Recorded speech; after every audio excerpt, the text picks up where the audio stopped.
figured it out. Doesn't cost much though, I'm sure. Give me break a leg. Couple of boards. And you're good to go. Could a bridge possibly be? A little wood. True. Funny, I see. How are you, Boris? Recreational. It's winter.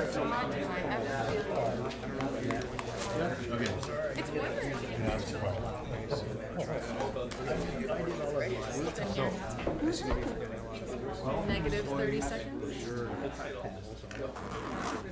My brother always said But anyway, There's 6 new employees. it's a problem to have. New positions added. Good afternoon, Council. So it's 3 p.m. I'd like to get started promptly, please. No, I don't suspect. Absolutely. Can I get the roll call, please, Madam Clerk? Mayor Justin Towndale, Present? Councillors Claude McIntosh, Dean Hollingsworth, Modeste Dupel, Present. Sarah Good. Present. Councillor Hebert will be a little bit late, but she is coming. Councillors Elaine McDonald. Present. Sid Gardner. Here. Denis Sabourin. Here. Todd Bennett. Here. And we are waiting for Fred, Councillor Fred as well. Okay, thank you. We acknowledge that we are gathering on the traditional territory of the Haudenosaunee peoples, the Mohawks of Akwesasne, the original keepers of this land. As settlers, we are grateful for the opportunity to meet here, and we thank all the generations of people who have taken care of this land for thousands of years. Can I get a motion to adopt the agenda, please? Councillor Gardner, Councillor Sabourin, all in favor? Carried, thank you. Any disclosures of interest for the meeting today? Okay, seeing none.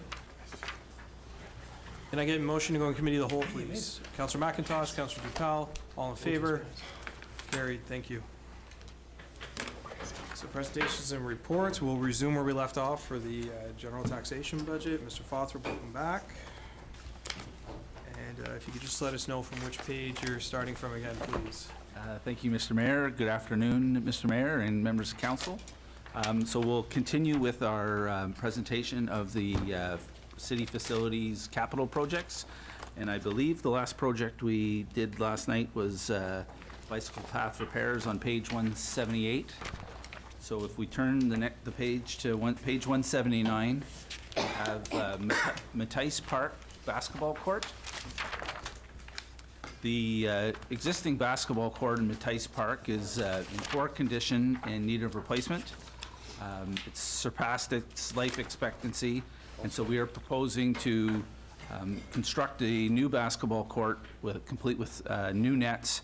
As well, we are looking to install a fence along the south side of the court, adjacent to Cotton Mill Road, as we do have issues with basketballs rolling off the court and into traffic. So we'd like to create a bit of a barrier with a 4-foot high fence. Is that a question? Is the trailer gone? Through you, Mr. Mayor, yes, the trailer is finally gone, and we are hoping to clean up what's left over of that former croquet club site this summer. Councillor McDonald. Thank you, Mr. Mayor. Through you, I'm always worried about fences and who they're keeping out, but I've walked around a few playgrounds to check, and I noticed that residential access seems to be really good. So you'll do the same thing here with this new fence, eh? Through you, Mr. Mayor, actually, it'll be, it may not be the same style, but it'll be a similar, the intent of the fence will be very similar to the fence we installed at the Benton Center. So it will not, it's not intended to enclose the park and restrict access. It is really just intended to be a bit of a barrier so that if it'll ideally catch basketballs and prevent them from rolling onto the street. Yeah. But the west side of the park, I believe that's Edward Street, we propose to keep that open. Yeah, good. I noticed around Reg Campbell Park, like a lot of access there for Glenview, so I thought you did that well. Thank you. Councillor Ngunjo. Thank you very much, Mr. Mayor. I will share with you that I'm a big fan of basketball. I'm a basketball player, so this is speaking right away to my heart. So, but I would like to know if there's no possibility to put light there, because this kind of facility is those that help to decrease pressure. We have a lot of young people that need this kind of tool to play, to evacuate all this pressure, and it's very good for us. So I would like to know if there is no possibility or ability to put light there to give them more time to play. When it's dark, they're obliged to stop. And so that is one. I played there a lot of time. And another question is it a way to kill those maringouins? Because it's crazy there. When it's 5 p.m. and you want to play, it's a bunch of mosquitoes there. So is there any... Through you, Mr. Mayor, I guess the lighting question, we would ideally like to do lights. We haven't included that in the budget. We do have overhead lights that light the tennis courts right next to the basketball court. So that there is power in the general vicinity. I would suggest it's probably, I'm roughly estimating it might be another $100,000 to extend power light standards. And what we would likely do in the event of, if we were to put lights, is have it on a timer, just similar to what we do with our tennis courts, is that at 11 o'clock, the lights are no longer, you can't activate them. Our tennis courts, we have a push button. So instead of the lights coming on, historically they used to come on whether people were playing or not. What we've done lately is to conserve power. It's a push button, you push it, lights come on for an hour, and before the lights shut off, a little buzzer sounds. And so if you're still playing, you can just hit it again and get another hour. Something like that would be certainly feasible at this site. However, yeah, the budget that we've carried here would not necessarily allow for that. And then in regards to mosquitoes, we do not have any strategies to try and address bugs in the parks. However, I mean, if sometimes there are areas where standing water might be a problem, that it might be contributing to excessive mosquitoes. If that were the case, we could do some grading work to try and make sure that water is shedding. But yeah, we do have some park areas that are heavily treed that are very heavily mosquitoed. Thank you very much. Councillor Hollingworth and Councillor Good. Thank you, Your Worship. Jamie, you might remember when we did wiring for Lamoureux Park. We had budgeted, I think it was $365,000. I think that's the number. And I remember you and I having a discussion that we came in about when it was all said and done, we were able to save $95,000 cheaper than what we had originally budgeted for. What did we do with that 95 grand? And could we use that to put lights at the basketball court? Because quite frankly, that I agree, Councilor Ninjo, that it would be really a good idea to have lights there. And in light of the fact that we had some savings, and I don't know if we just spent it someplace randomly or not, but I'd be curious. Through you, Mr. Mayor, I don't recall the exact figures, but we did, there was savings on that project. Yep. Particularly, we did get $345,000 of funding. Yep. That helped reduce, so the amount of money we had in the budget wasn't required as a result of that funding. However, when a project is completed and it's completed under budget, Ms. Bailey may confirm this, but I believe those surplus funds are returned to reserves, I believe. Through you, Mr. Mayor, that is correct. Depending on where the funding source is, the monies would be returned to that reserve. If it was funded from the tax base, it means that it was surplus to year end, and that would be a part of our year end report to council in recommending where those funds should be placed in what reserves. So at the end of the day, it ended up in reserves. Okay, I don't recall seeing the actual number of what we saved in a report, so maybe I've missed it. But if it's possible, and it doesn't have to happen right this second, but if I could find out how much money we actually saved and which reserve we stashed it in, that would be great, please, and thank you. Thank you, Your Worship. That's good. Thank you, through you, Mr. Mayor. I'm glad that Councillor Ngunjo brought up the lights, because when I first read this, I interpreted it as having had lights. Yeah, so did I. Yeah, to replace the court with a larger court, complete with LED overhead lighting and fencing along the roadway. Actually, yes, through you, Mr. Mayor, pardon me, the original intent was to have lights here, and they had been removed from the project, and that description is out of date. Okay, I'm My so happy apologies. that got brought up. I echo the sentiments of my colleagues here in saying that, with the lack of basketball courts, the fact that this is such a great way for youth to be able to burn off some energy, spend some time in a productive way. I think that not having lights here would be such a miss. If we can find reserves, definitely to cover that, but certainly having lights at this court, especially given the neighborhood, I think would be a great enhancement to the park, and I think it would increase safety as well for the people who are using the park and who are in the surrounding areas as well. Mr. Wallow?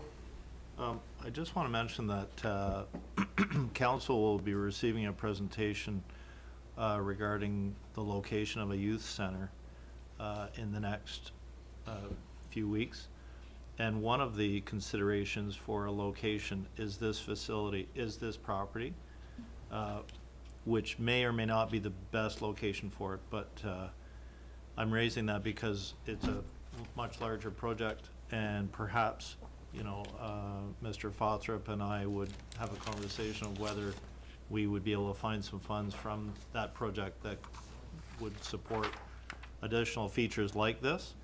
I'm only raising that because it's a possibility. It's not, you'll receive the presentation on the idea, but I'm raising that because it could be that there's a larger project coming to this property. If I can follow up to that, is that funding coming from another level of government, or? There is some funding that is coming from, I think they would look for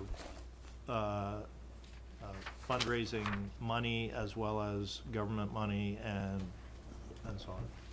Okay, thank you for that information. Next project, page 180, is the Bellwood Ridge subdivision, park development phase 1.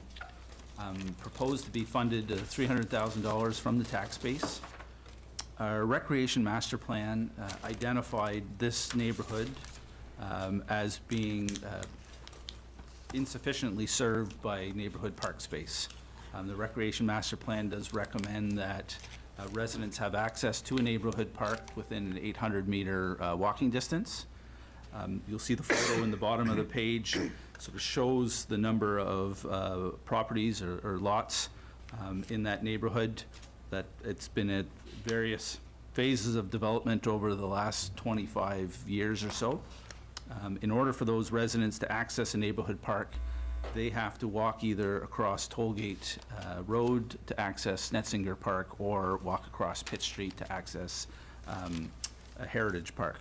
And so what we're proposing to do is what the area highlighted in red is the ultimate park space that we expect to acquire between two neighboring subdivisions. The park space allocated for the subdivision on the west, we've aligned it so that the two will marry together and form eventually, at the ultimate development of the subdivision, one large centralized park. What we are proposing today is essentially just developing phase 1 of that park, which would be sort of the upper left quadrant. And this would allow us to, we did retain the services of a consultant to produce a concept design for that park space. And phase 1 would include just simply a playground structure, a bit of a walkway to the playground structure, some plantings, as well as an area and water service that would serve an outdoor skating rink.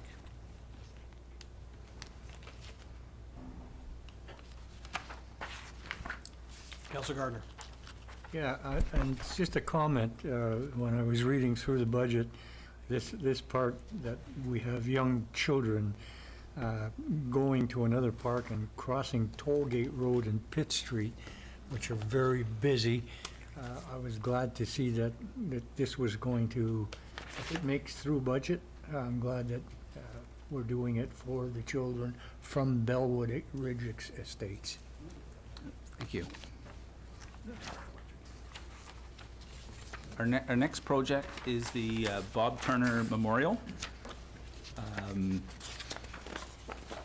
Bob Turner's history in Cornwall is very well known. We had a group, and I should say there's been other proposals as well to memorialize Mr. Turner in different ways ever since the Bob Turner Memorial Center was demolished. What is proposed in this project is a statue of some kind. We haven't, no location's been determined, but the concept of trying to memorialize Mr. Turner in a city, whether it be a park space or a city facility, to try and recognize Mr. Turner's contribution to the community and pay proper tribute to his legacy. And this is proposed to be funded $25,000 from the tax base as well. This group that proposed this memorial had committed to a fundraising initiative with a goal of raising $5,000 for a total project value of $30,000. Councillor McIntosh. Yeah, your grandfather would be proud of you for promoting this one. He was a good friend of Bob Turner's. Thank you. There was originally a mural.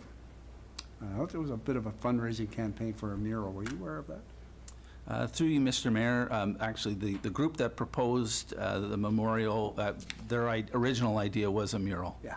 And I think staff had suggested perhaps another, maybe, I guess, more fitting tribute than a mural would be a statue. Yeah. But I'm just wondering, I thought, I got a call from the service club at that time, and I directed the person who was organizing this fundraiser. I'm just wondering if they did collect any money. Through you, Mr. Mayor, I believe they have collected some funds. I can't say for certain exactly what the value collected is, but my understanding is they are still interested in assisting with the project. I don't believe have reached the $5,000 goal though yet. Okay, I got a feeling that a public fundraiser on this one could produce some dividends. I know this service club was very interested in helping out with that. Anyway, it's overdue. It was, what, 62 years ago he died. So, and he's the father of our recreation program. First black recreation director in Canada. When he was hired in 1958, they were still lynching blacks in Virginia, South Carolina, Mississippi. And we were at the forefront of hiring him. He was good. I was very young when he was here. I took part in a demonstration when he was going to leave Cornwall in front of the old city hall. We were like 11 years old at the time. And anyway, he was a tremendous asset. It died way too young at the age of 38. So I'm glad to see this moving. Thank you. Councillor Good. Thank you. Through you, Mr. Mayor, I'm very happy to see this showing up on the budget. It is long overdue, and it's important to recognize the people who have made such an immense impact on our history, not to mention those who have, faced adversity and overcome it, and I think made a really important mark on our community. So I'm very happy to see this. I support, pulling the funding that we need for it, and I echo the sentiments that I think we could fundraise for this, and that there may even be grant funding available for this type of project. I would love to see us maximize funding. And this almost, to me, in a certain way, kind of checks off the box of the public art that we had removed from the budget earlier, so I am happy about that. I'm curious, because it says that the statue will be in a prominent location. Do you have ideas of where you're considering putting it? Through you, Mr. Mayor, a number of ideas have been sort of thrown about, whether it be Lamrou Park or at one of our recreation facilities like the Benson Center or Civic Complex. I think any conversations and decisions to choose that location would likely involve the public as well as council, and I think there would be a lot of interest in sharing their people's thoughts as to where they think the most appropriate and prominent location would be to memorialize Mr. Turner. Wonderful. I'm happy to see it here. Our next project is the City Hall rooftop HVAC replacement. The HVAC unit that supplies heat and air to this room here has reached the end of its life expectancy. Was originally scheduled to be replaced in 2022. We are proposing to replace this unit in 2023. Sorry, for a cost of $24,000 funded from the Municipal Buildings Reserve.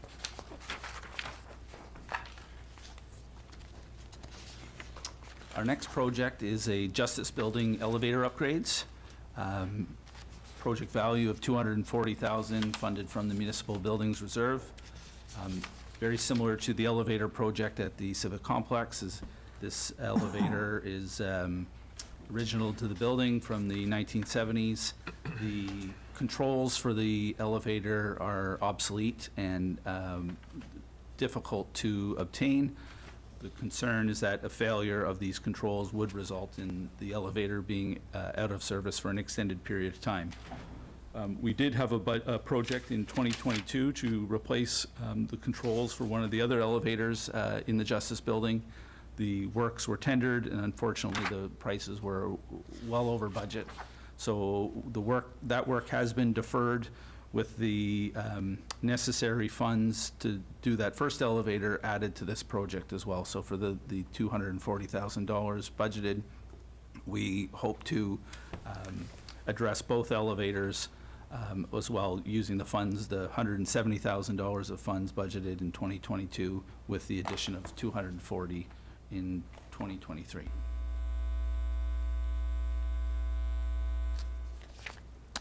Our next project is various renovations at municipal buildings.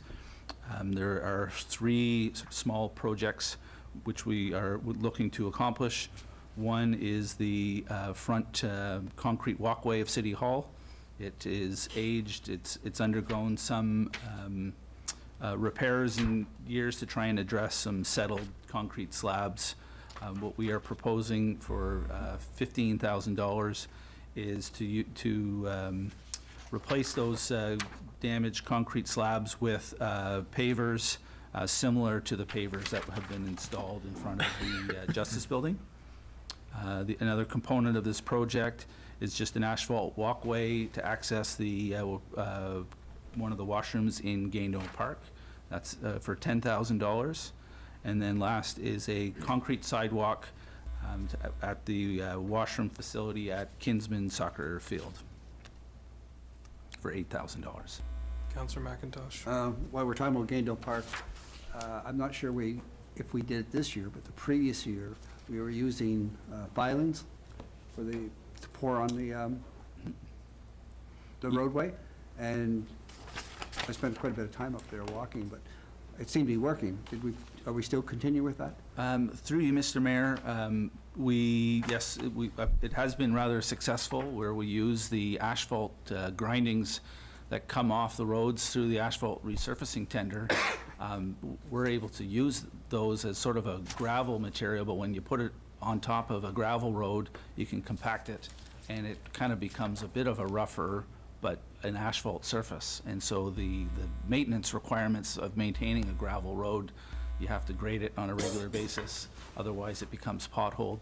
And so it's a very economical way to lessen, I guess, the maintenance requirements of those gravel roads.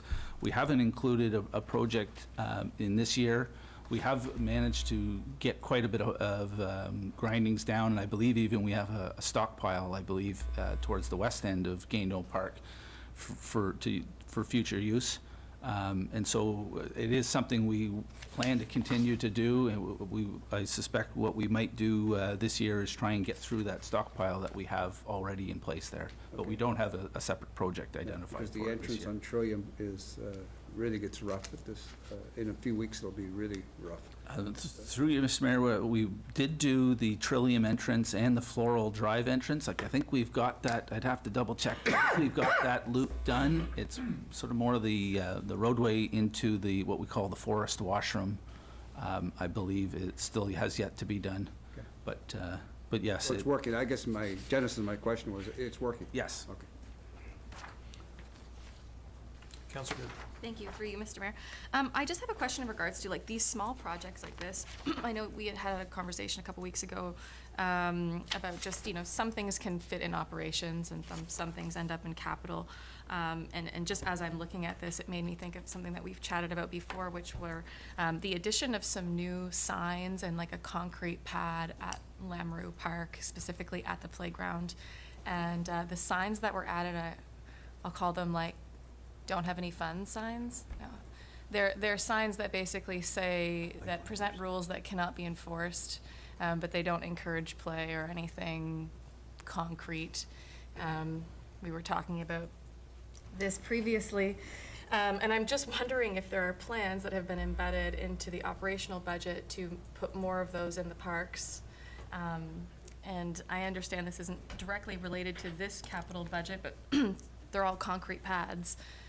What is the difference between what gets included in capital like this versus what gets put in operational? And do we anticipate putting more of that kind of signage into our other playgrounds?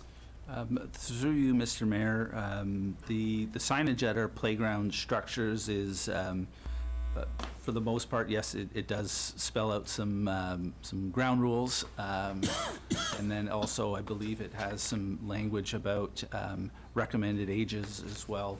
And again, yeah, we do not have staff there to actively enforce. So if someone is above the recommended age for the playground structure, I mean, no one is there to kick them off or ask them to leave.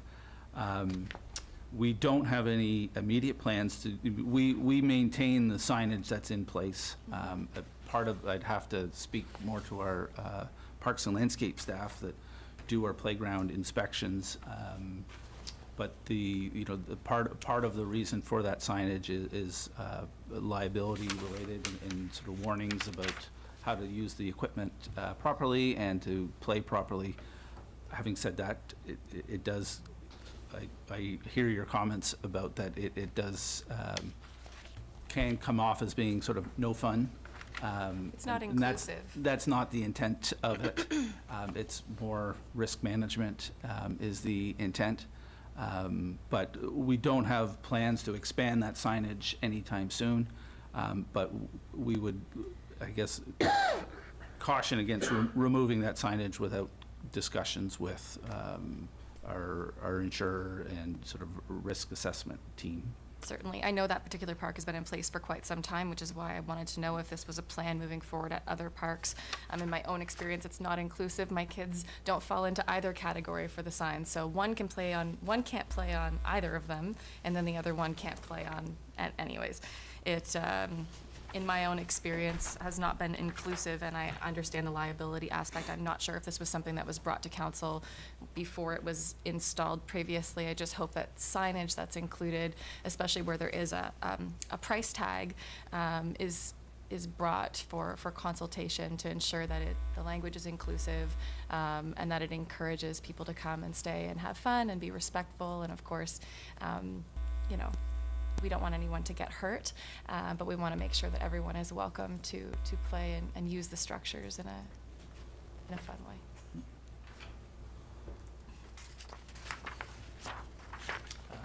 Our next project is a transit apron repairs for a cost of $50,000 funded from the tax base.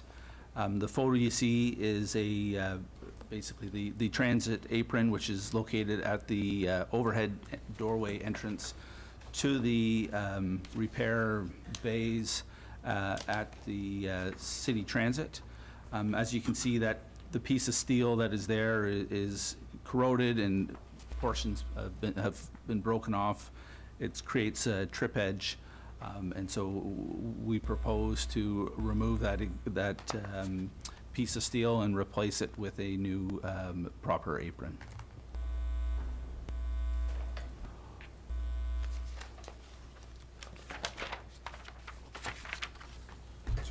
Well, I'm not sure where the timing is, but I might as well get on with it.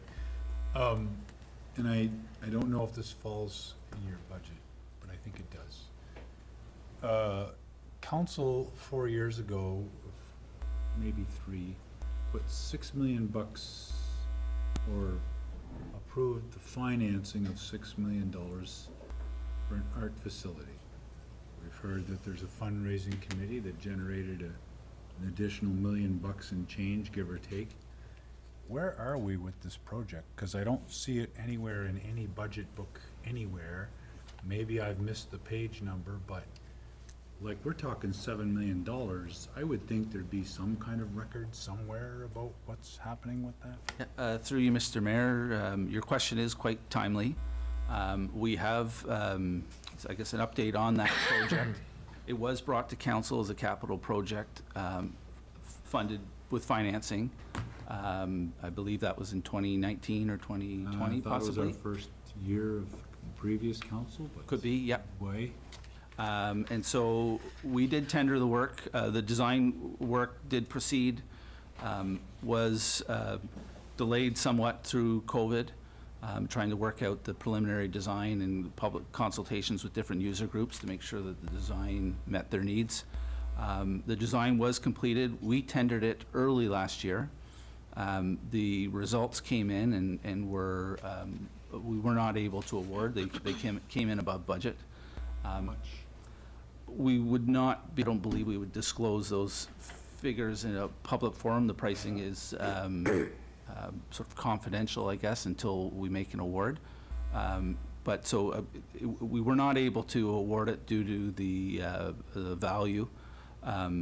So we spent the past year working with our consultants to look at that design, look at opportunities to either for cost savings in that design. That exercise, we've completed that exercise. We've put it back out to tender. Prices have come in, and we are looking to bring it to council at likely the next council meeting. Okay. Thank you, Your Worship.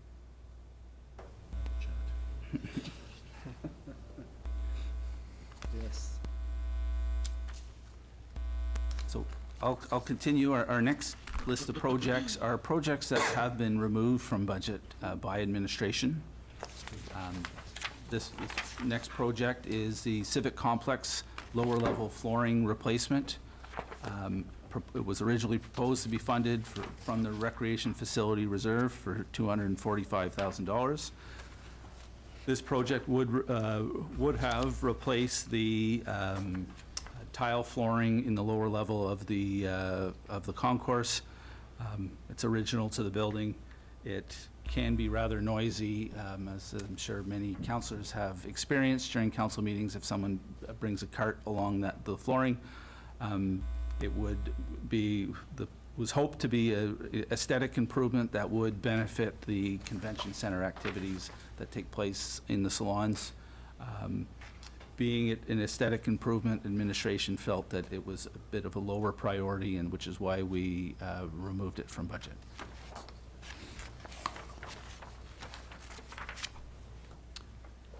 Our next project is the upgrades to the main floor washrooms at the Civic Complex. Estimated value of $65,000 to be funded from the Recreation Facility Reserve. Very similar to the lower level concourse flooring. This would have been an aesthetic improvement to those main floor washrooms. We upgraded the lower level washrooms last year. Response has been rather positive. Again, the washrooms function fine. However, this would be an aesthetic improvement that would have been in keeping with the new aesthetic in the lower level washrooms. We removed this from budget for the same reason, that it is functioning, it is safe, but it could use an update.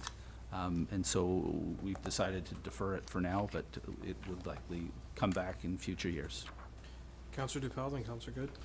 Through you, Mr. Mayor, perhaps Mr. Foster, through you to, or through Ms. Bailey, what would be the expected or projected loss of revenue that we've seen at the complex? in the last 3 years, 2 years? Through you, Mr. Mayor, I guess I would have to ask, there are various revenue sources, whether it be, I guess, are you asking the loss in revenue due to, recreation facility closures due to COVID, or more just with the salons not being? I would say the salons, looking at the salons to start with.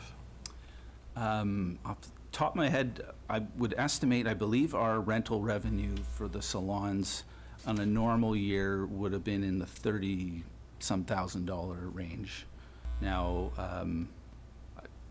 I wouldn't have the numbers handy to say, what we were able to collect in recent years, or while council was in Salon B. While council was being held in Salon B, we did try and restrict the amount of activity in there. The setup for the council chambers is quite labor intensive to set it up and tear it down, and with the sort of audio visual power requirements. So I would say at worst case, it's probably in that $25,000-$30,000 range would have been lost. And if we look at like events that would have come to the complex, like what sort of revenue would we have lost with no events coming? Through you, Mr. Mayor, that'd be a little trickier to estimate. Because of COVID, events just generally were quite slow. We did not have very many large events at the complex, save and except, the recent World Junior A Challenge that took place there. And so it would be difficult to say. In any given year, the amount of events can fluctuate as well, but I can say that throughout COVID, we had very little to no events. So through you, Mr. Mayor, while we're on that same note, was staffing levels kept the same, full complement during these times? Through you, Mr. Mayor, yes, they were kept the same. During some of the facility closures, we used the opportunity to do quite a bit of maintenance in the building. Lots of painting. Our staff as well did the seat upgrades, which took quite a bit of time. That would have been normally a project we would have tendered out for a contractor to do, because our staff would not have had the time available to do it. So instead, our staff removed and replaced all those seat cushions through there as one example. Okay, and the facilities coordinator, or the position for like booking the different events, that position remained? Through you, Mr. Mayor, yes, that position did remain. All right, thank you, Mr. Mayor. Thank you, Jamie. Councillor Good, then Councillor McDonald. Thank you, through you, Mr. Mayor. I'm just looking at the the funding coming through the Recreation Facility Reserve for the washrooms item in particular. This is something that experiences quite a bit of traffic, especially when we have large events and people are coming in from out of town. It's when someone is at our park, at Lamrou Park, at our waterfront, especially when they're not from here, this is like the first place they're gonna go if they need to use the washroom. And if there's one thing we all need to do, use the washroom. I've been in there numerous times, and it is unfortunately an eyesore. It's kind of beyond aesthetic, because it's a place where it's a hygienic place. It's a place where you want to feel like things are clean and kept well. Are we totally out of our facilities reserve, or is there still room in there? If we were to add this back on, it wouldn't create a tax increase, correct? Through you, Mr. Mayor, I think I would defer that question to Ms. Bailey. Through you, Mr. Mayor, as Mr. Frothrop indicated, we did have to prioritize our projects. And for those projects coming from the Recreation Facility Reserve, that balance is estimated at about $46,000 come the end of the year. So there's not enough funds remaining to fund these projects that have been removed from the budget. So if we were going to re-add this to the budget, would we be able to use that 46,000 and then the remainder would come from the tax base? You could, bring the reserve to zero. Okay. I believe this is an important project, and I would love to see this done. I think that it represents Cornwall, and it's something that unfortunately, when my, in-laws come from out of town and we go down to the park, I'm embarrassed, frankly, to say, oh yeah, there's a bathroom in there, just don't look. I would love to see this added back in. I'm not gonna make a motion at this point, but I'm just putting that out to the universe. Thank you. Mr. Bolo? Yeah, I just wanted to add a comment to Mr. Fothrop's response to the question of the facilities coordinator. In addition to what he has pointed out, there is also the consideration that was given to the work that was necessary at Allsville Theatre. Allsville Theatre's executive director, we got notice that the person had left that position, and that work was being done by our facilities coordinator during that period. So I just wanted to point that out. Councilor McDonald? Thank you, Mr. Mayor. Just a quick follow-up to Councilor DePel's question. The Jehovah's Witnesses were always a big customer in usually spring of, and summer in the complex. And I just wonder, with the hotel situation in town being so compromised, or maybe they haven't even applied, but if they have, would we be able to handle them? Through you, Mr. Mayor, yes, the Watchtower Convention is planning to come back to the complex this summer for 2 weekends, I understand. And they are aware of the issue with the hotel rooms, have expressed some concern and are trying to find alternative accommodations or solutions, even that they are looking or considering even out-of-town hotels and busing as well. But they are aware of it and are trying to react. Good. Thank you. Councilor DePel? I'm sorry, thank you, Mr. Mayor. Just to follow up, Mr. Bolo, so regarding the Altsville Executive Director, so were funds transferred from Altsville to the City of Cornwall for that transition period to use a full-time staff of ours? I'm not sure exactly whether we received any. We fund, of course, right, Allsville Theatre. Well, I shouldn't say entirely, of course, but we certainly provide subsidies to the program. I'm not sure if there were funds transferred or if we did that really as a Through you, Mr. Mayor, no, we did not receive any funds from Altsville Theatre. I think they were in a bit of a dire situation with shows booked for the upcoming season, and their manager left, and they are a volunteer. Aside from the theater manager, they are essentially, for the most part, very volunteer-driven, and so they lacked the capability or the in-house capability to deliver the shows that they were booked and committed to deliver for that season, and so they did come to us seeking assistance, and we did have our facility event coordinator who fortunately has experience at working at Altsville Theatre, knew the operation quite well and was well positioned to provide that assistance. So we did provide that assistance, but there was no compensation provided in return. And I respect that, but I mean, I think it's a slippery slope, because we could have a lot of other hardworking volunteer groups out there come to the city to say, could you send us a city staff as a resource person, so. Thank you, Mr. Mayor.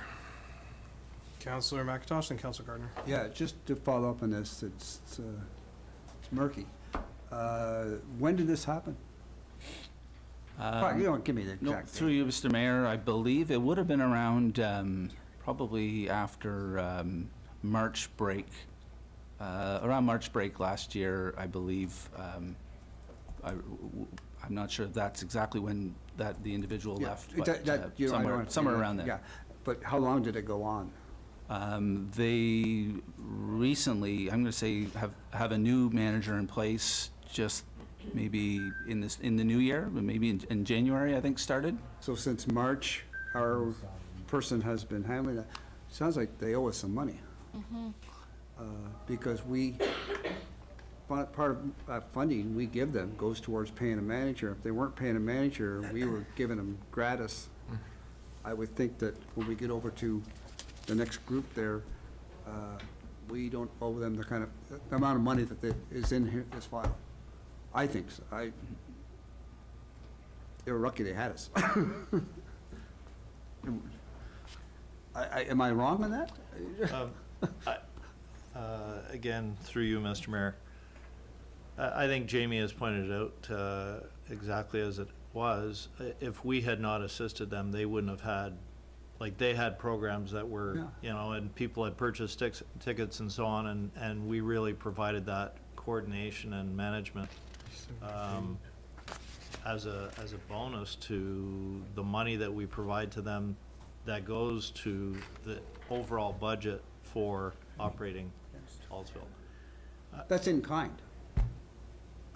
What's in kind? Well, if we supply them with a service, As it turns out. we cost that, you know. Right. It was a service provided to them that was not charged as additional to, I'm not complaining about the fact Right. that we did that. It was great. You saved it. But, Now, you know, it's, you know, that wasn't the sole work that the facility coordinator had, but it was certainly, she had to concentrate quite a bit on that because she was doing the manager's job. yeah, since March, until recently, lack of a better term, we bailed them out. I would say so.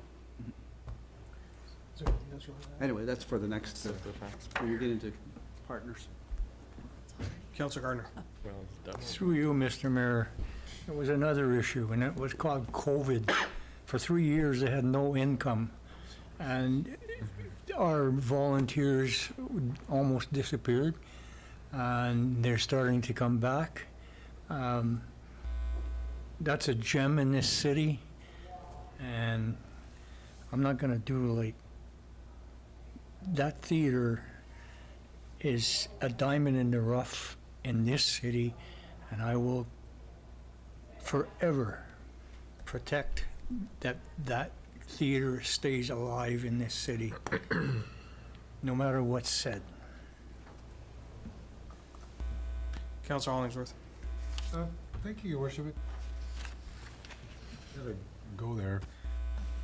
If we were providing services, then why wouldn't we just keep doing it ourselves now and forever in light of the fact we've already demonstrated that we can do it? Why are we paying somebody to do something for us that we've already clearly demonstrated we can do ourselves? And Well- potentially put that cash back in our pockets? Through you, Mr. Mayor, it was actually, the timing of it worked well because as Mr. Fosser points out, we weren't at the busiest time because of COVID as well. We, you know, the business of the civic complex, salon is not available. Events in the center, not quite as popular, of course, because things are still unfolding. You know, we're still not seeing the activity levels that we would like to see. 'Cause it's, you know, these things are all unfolding. So would that person have time, would the department have time to provide that service if we were running 100%? I don't think so. Thank you, Your Worship. Councilor McDonald. Thank you, Mr. Mayor. So I support Councillor Gardner in his statement that this is a gem of the city, and I'm sure we all feel that way. But as to the question of whether or not we would ask them to pay us for the service we rendered, wouldn't this be like asking us to pay ourselves? Because aren't we maybe the major support financially of Vaultsville Theatre now? I mean, the province seems to be missing in action. Who exactly pays Right. for? Through you, Mr. Mayor, and Mr. Fosser may be able to add, we're certainly a considerable contributor. St. Lawrence College used to contribute and no longer does that. There's a reason for that, and that is really that it's not space that the Ministry of Education can provide funding to, because it's not an educational space. We and Altsville are the contributors to the program. So who is Altsville apart from the college, given that they're not in the picture? Independent. You mean this volunteer group? Volunteer Or- board of directors. It's the foundation that is volunteer-based with a Okay, couple of employees. okay, thank you. I'm not sure, Jamie, if you... No, through you, Mr. Mayor, that's exactly right. They do have some part-time staff, but their only full-time staff person was the theater manager. And they do have a board that runs the theater itself. They do fundraising initiatives to try and contribute to the to the theater, but the city is the major funder of the operation. Thank you. Counselor Good? Thank you, through you, Mr. Mayor. I fully support the contributions that we make to Altsville Theatre, and I do believe that it's a gem in our community. I think it's just a matter of transparency when it comes to accounting, that there's not a double dipping of funds that's happening. If the intention of these funds are to support the salary of an events coordinator, and yet we're providing that events coordinator, the question then comes, what's happened with that money? Has it been accounted for? Has it been put in a reserve? Do we know? And really that's my biggest question about it, is that, you know, we have very detailed accounting clearly that goes into the municipality and how we spend our money and what goes in reserves and what doesn't. And so when we're investing this kind of money into this organization and also providing at the same time in-kind services that should be paying for that, it's paying us back. It's just, it's recovering the money that we've spent essentially to allow for their operations to continue. I would like to see some clear accounting on that and transparency in terms of the dollars going in and dollars coming out whenever we're shoveling out that $100,000 a year. Ms. Bailey? Through you, Mr. Mayor, maybe just a little further information on the relationship between Altsville Theatre and the city and how that changed and through COVID. So in 2021, because of COVID, we did not transfer the full allocation to Altsville Theatre, understanding that they were closed.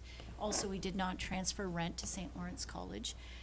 We didn't transfer all of the rent to St. Lawrence College for 2022 either. So I think that conversations were happening on what Altsville Theatre needed in order to move forward. I'm sure if Ms. Adams was here, she would have a clear explanation to provide to council, understanding that she was the liaison between the city and Altsville Theatre, so I can check my email, et cetera, for what has transpired in 2022. The donations that they get, et cetera, also quite a decline through COVID.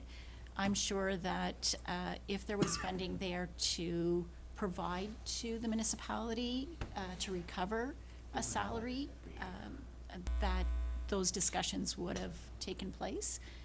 But I'll check to see so that we can understand exactly what has happened. I believe we contribute about $70,000 to the theater a year and about $200 to St. Lawrence College for rent. Okay. Thank you. Further questions? Councilor McDonald, sorry, Councilor McIntosh. Yeah, My apologies. I don't want to beat this thing to death, but Oh, never mind. I'm trying, this is like accounting 101 for me. They didn't have a person, I'm going to lowball and say they're paying this person $4,000 a month. Yeah, probably a little more than that. And for 10 months, they don't have to pay $4,000, so that's $40,000. And we probably didn't transfer them all of the money that they would have received from the city. So I'd like to take a look at that Yeah. before we, But they saved themselves $40,000 by not having correct, to if pay they didn't somebody. have a general manager at the Yeah, time. so. But that might have been our money to pay that person. I'm just really confused, but it's easy to confuse me on numbers, but you're the expert. We'll look at it and Yeah, have a please. conversation with the representatives of Altsville Theatre. One quick comment, please. Councilor Gardner? Altsville Theatre does an audit every year, so anybody who's interested in what the income and revenue and expenses are, wants to know that, just call them. They'll give you the results. Thank you. Any further questions, comments? Our next project is a civic complex snowmelt pit upgrade. It's removed from budget, but it was budgeted at $50,000 from the Recreation Facility Reserve. What you see here in this photo is a heating coil that would go into a pit where the Zamboni dumps the snow that it scrapes off the ice. We have one of these in the pit at the Benson Center. And what is done is the waste heat from the ice plant, so the ice plant generates heat and we have to mechanically cool it. So as a way to get some benefits out of that waste heat, is that waste heat is able to be put through this coil, and then that heat actually melts the snow that comes off the Zamboni, and it helps reduce the amount of having to dump snow outside, and it helps reduce the energy requirements to mechanically cool the cooling tower.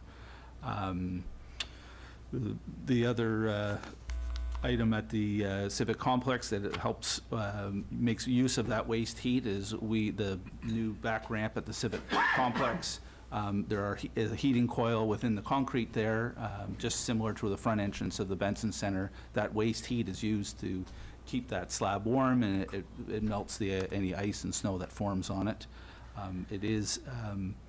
The Civic Complex has operated for 40-plus years without it, so we've decided to defer the project to a future year, but at some point in the future, we would likely bring it forward.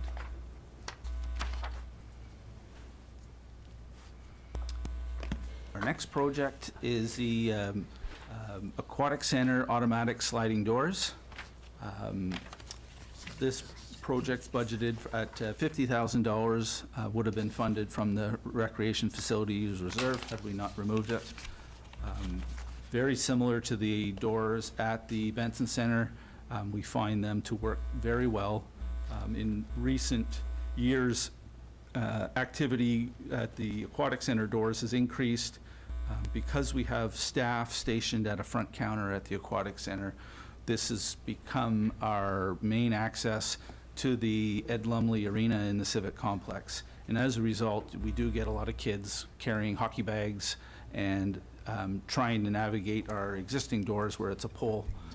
Can be a bit awkward. The doors do take a bit of a beating from the hockey bags and sticks. Ideally, we were looking to install 3 of them, one between the Ed Lumley Arena and the Aquatic Center lobby, and 2 on the way in through the front entrance and vestibule. Again, this will likely be a project we would like to bring forward in a future year. But again, the existing doors do function, but we do feel like these automatic sliding doors would provide a better, more accessible option. Councilor Gardner. Thank you, Mr. Mayor. Just an observation. I go to the Colts games often, and the traffic is pretty heavy during the Colts game, so those doors at some point in time get a lot of usage. It's just a comment. Thank you. Councilor Bennett. So when I play hockey, I go through those doors.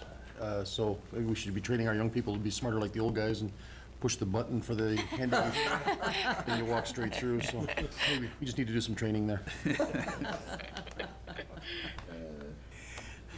Amen.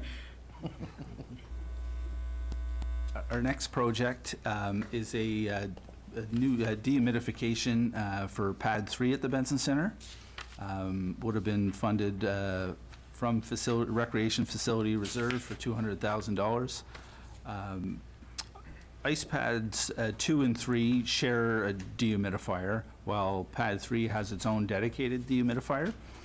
We do typically try and keep 1 ice pad in throughout the summer, and in recent years we've actually, this past summer, kept 2 in. And we've installed lines on the floor at the Civic Complex, so to move, whether it be lacrosse or ball hockey, can use the Civic Complex for. There are periods of time when the exterior humidity is extremely high. Can cause problems in these ice pads.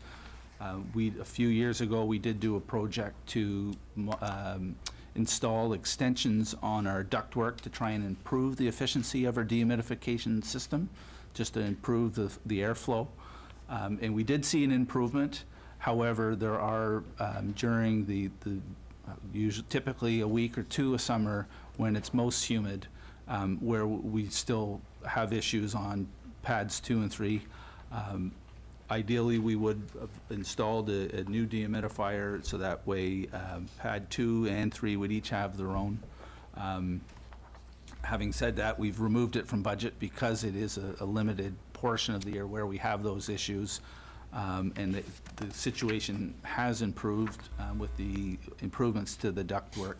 But in a perfect world, we would, if we had this dedicated dehumidifier for each pad 2 and 3, we believe that would address the issue on a permanent basis. Councillor Sabri. Just through you, Mr. Mayor, how long can this be delayed? Like, there's no real pressing need for this? This could possibly go off for about 4 years or so. Through you, Mr. Mayor, yes, this could go off.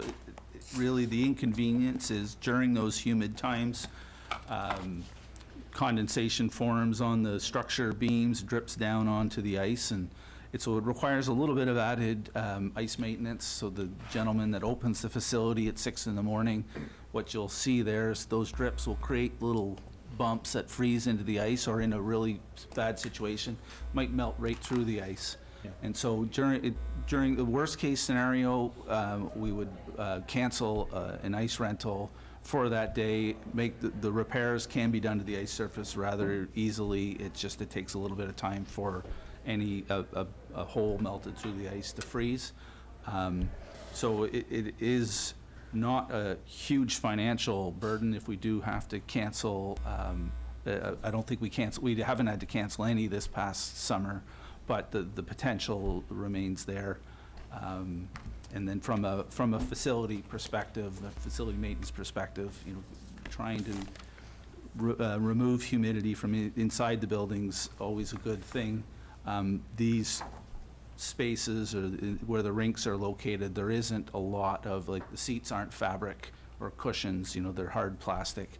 So the added moisture in there really doesn't cause us a whole lot of issues, and especially if it's only for a week or two at a time. Anything much longer than that, it starts potentially causing problems. I think you've just answered my second question, like there's no structural threats, whatever, to all the infrastructure. Yeah, okay.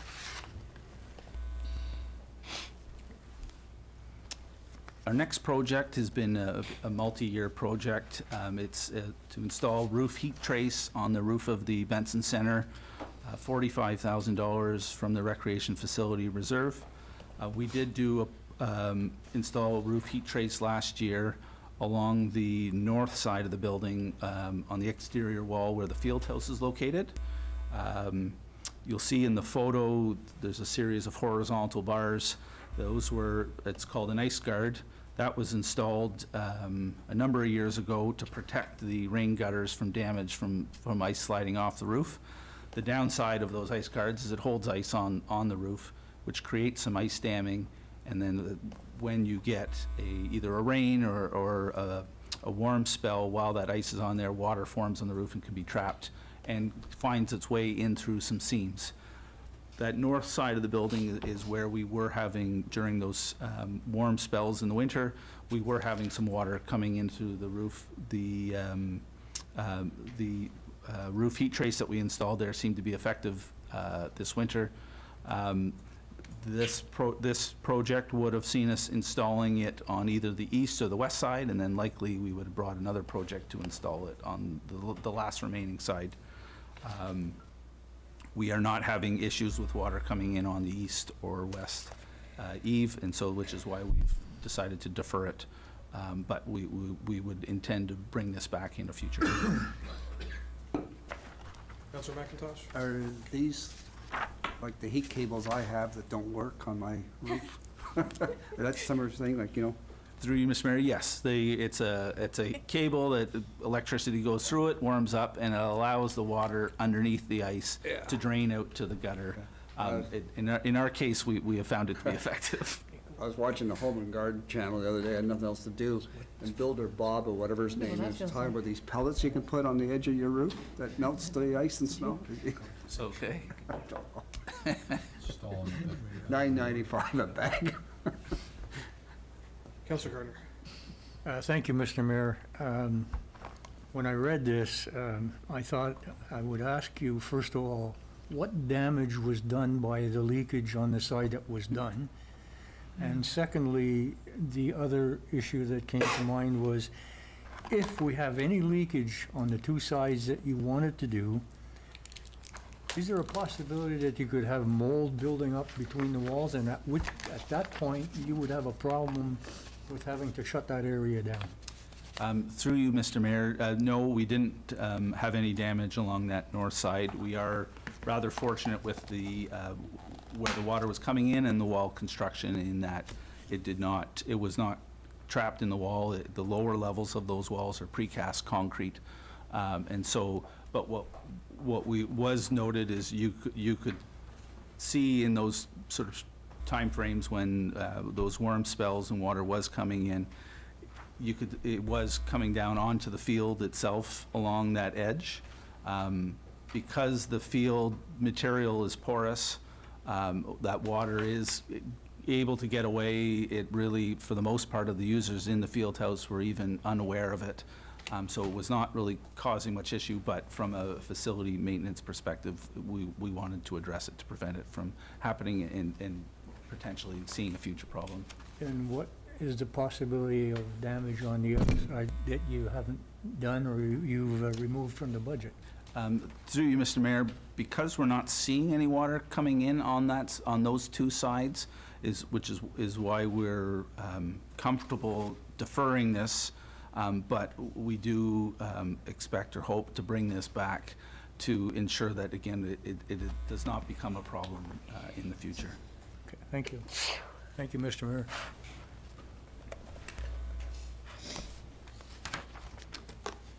Our next and last capital project is the electric vehicle charging stations. This was a project that was shown as being removed from budget in 2022. The original thought was to have electric vehicle charging stations at numerous city facilities for public use. There, at the time, was intent to apply to a federal funding program for 50% funding. However, we've removed it from the budget.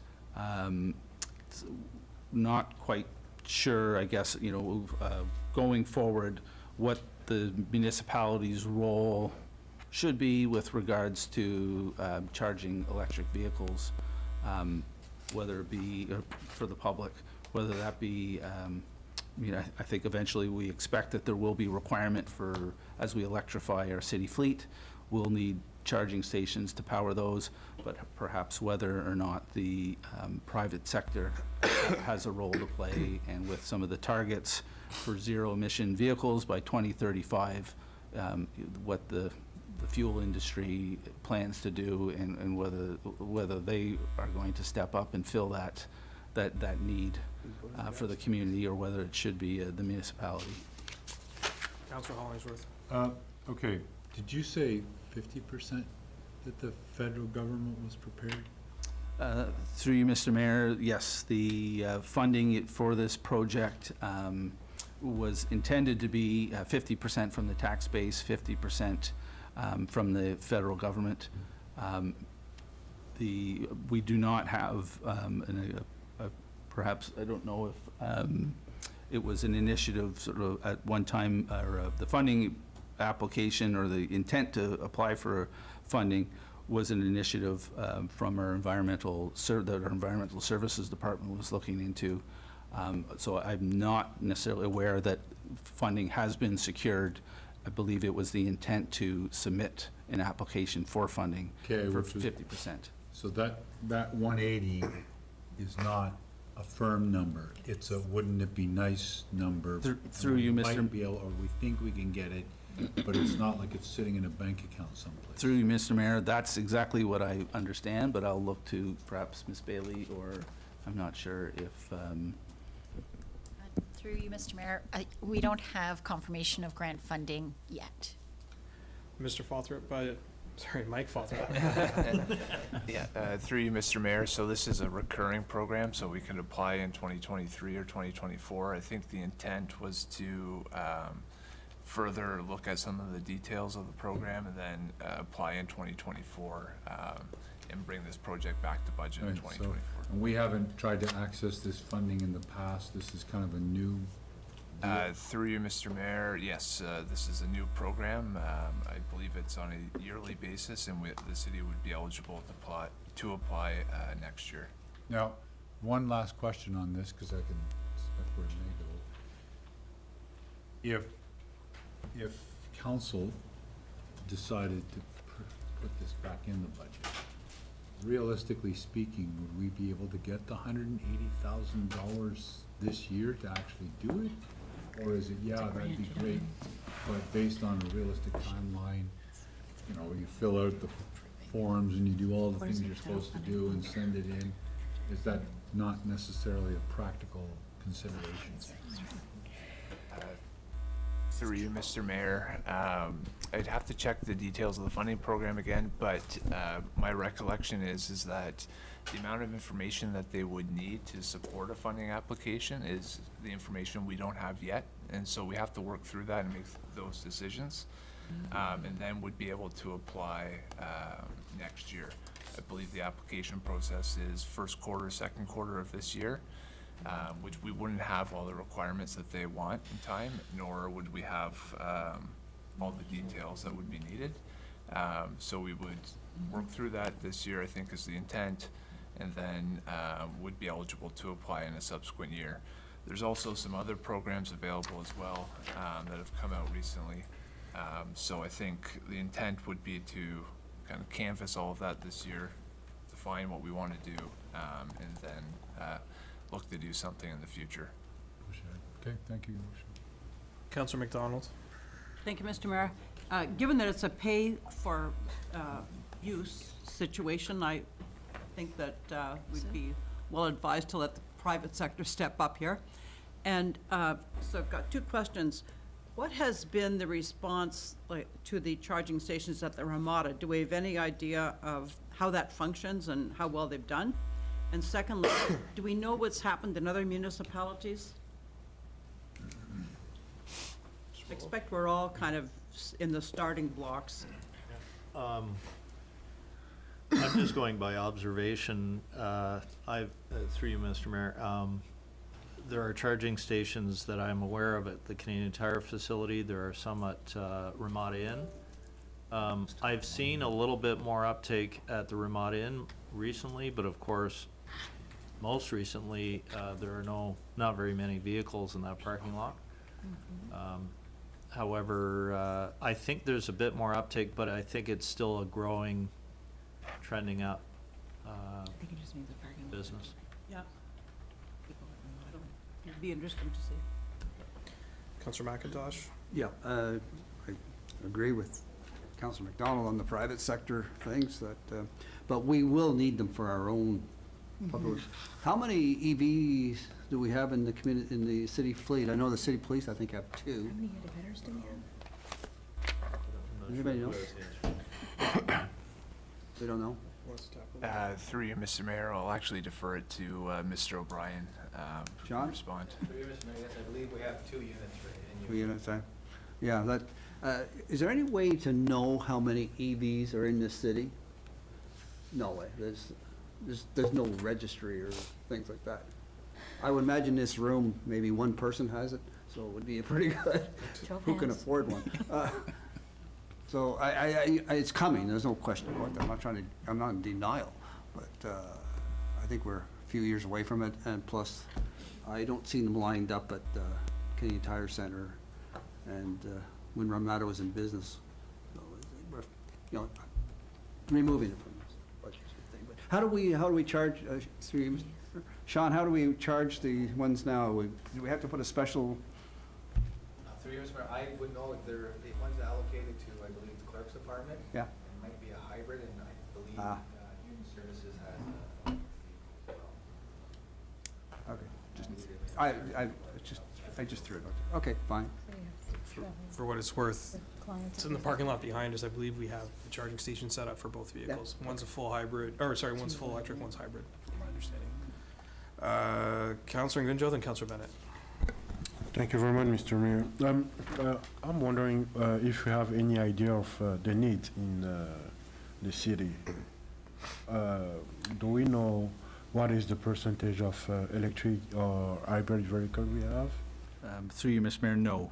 Unfortunately, we do not have any kind of counts as to how many electric vehicles would be privately owned.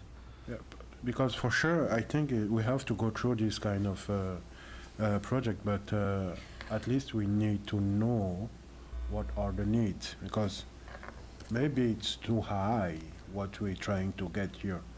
And so I was wondering too, how it's going to work?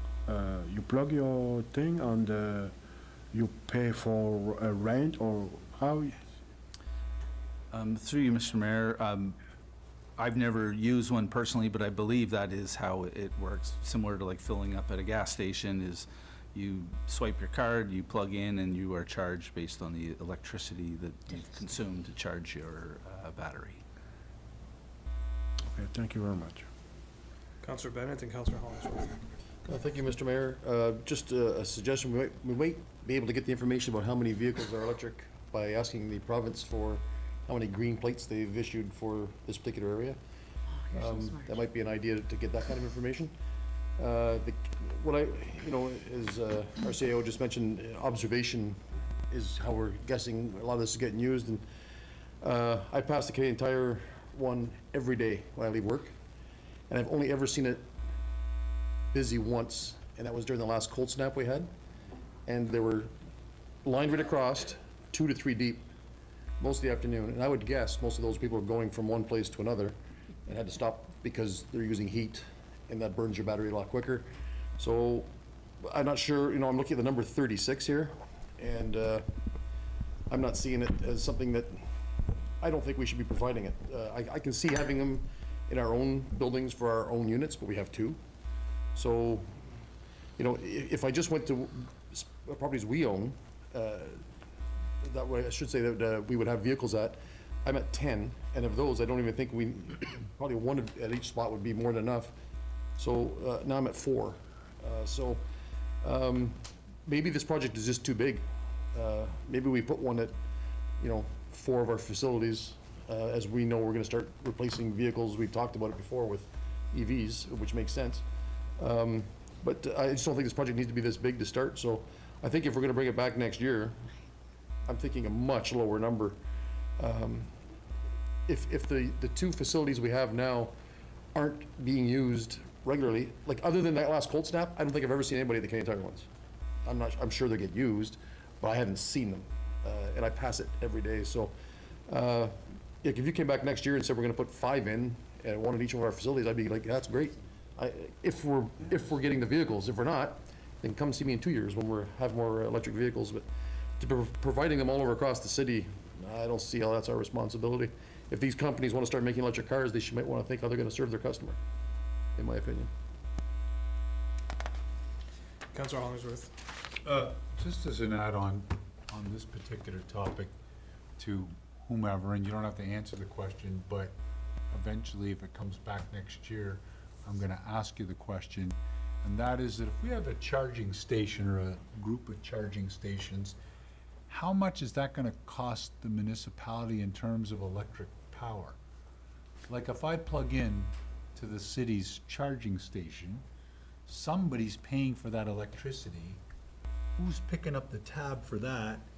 And how much money is that gonna cost me potentially? So $100, $1,000? Quite frankly, I have no idea, and I don't know if you have any idea, and I don't need you to answer that question right now, but when you come back here next year looking for 400 grand or thereabouts, I'm gonna ask that question.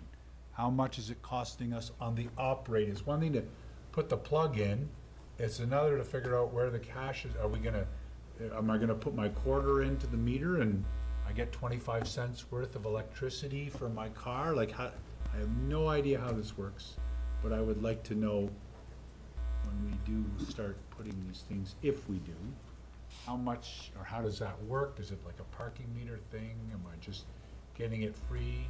Thank you, city taxpayers, and have a nice day. Like, how does that, I'd like to know how that works. Just an FYI. Thank you. Your credit card handy. Just to interject, I received a text message from an individual who tells me that there were 62 new electric vehicle registrations in Cornwall last year based on StatsCan data. Nice. This is an FYI. Someone who's watching right now. Yeah, There are people watching us right now. Somebody's watching. Yes. We're live. Councillor Ngunjo. Thank you very much, Mr. Mayor. I don't know if you have the answer, but maybe, I don't know if the police department is here, but are we planning to change the vehicle that we have right now for the city to the electric vehicle? If it is something that we are planning, this can be something to go through, but for the city vehicles. And is it interesting compared to the cost of gas that we are paying right now to move to this kind of vehicle now? How many vehicles we have in the city now? Is it, if we go, is it possible to make like a quick study to compare the price of charging with electricity versus charging with gas for the city? It's for sure it's something very positive, but we need to know if it is gonna be financial interest thing for us to go through this kind of project. Are we planning to go to change the vehicles now? Through you, Mr. Mayor, I think I would defer this question to Mr. O'Brien for Public Works, who managed the city's fleet. Through you, Mr. Mayor, where it's operationally feasible that that unit can be utilized properly, like a pickup truck or a car or a van, we would have those conversations with the department, see if an EV would be sufficient. An example would be the fire department, conversation here last year, they have supposed to be on the way. As everybody's experienced, the supply chain issues is a big issue right now, and it's supposed to be here in 2022. It may arrive in mid-2023. But where operationally feasible, we will deploy EVs.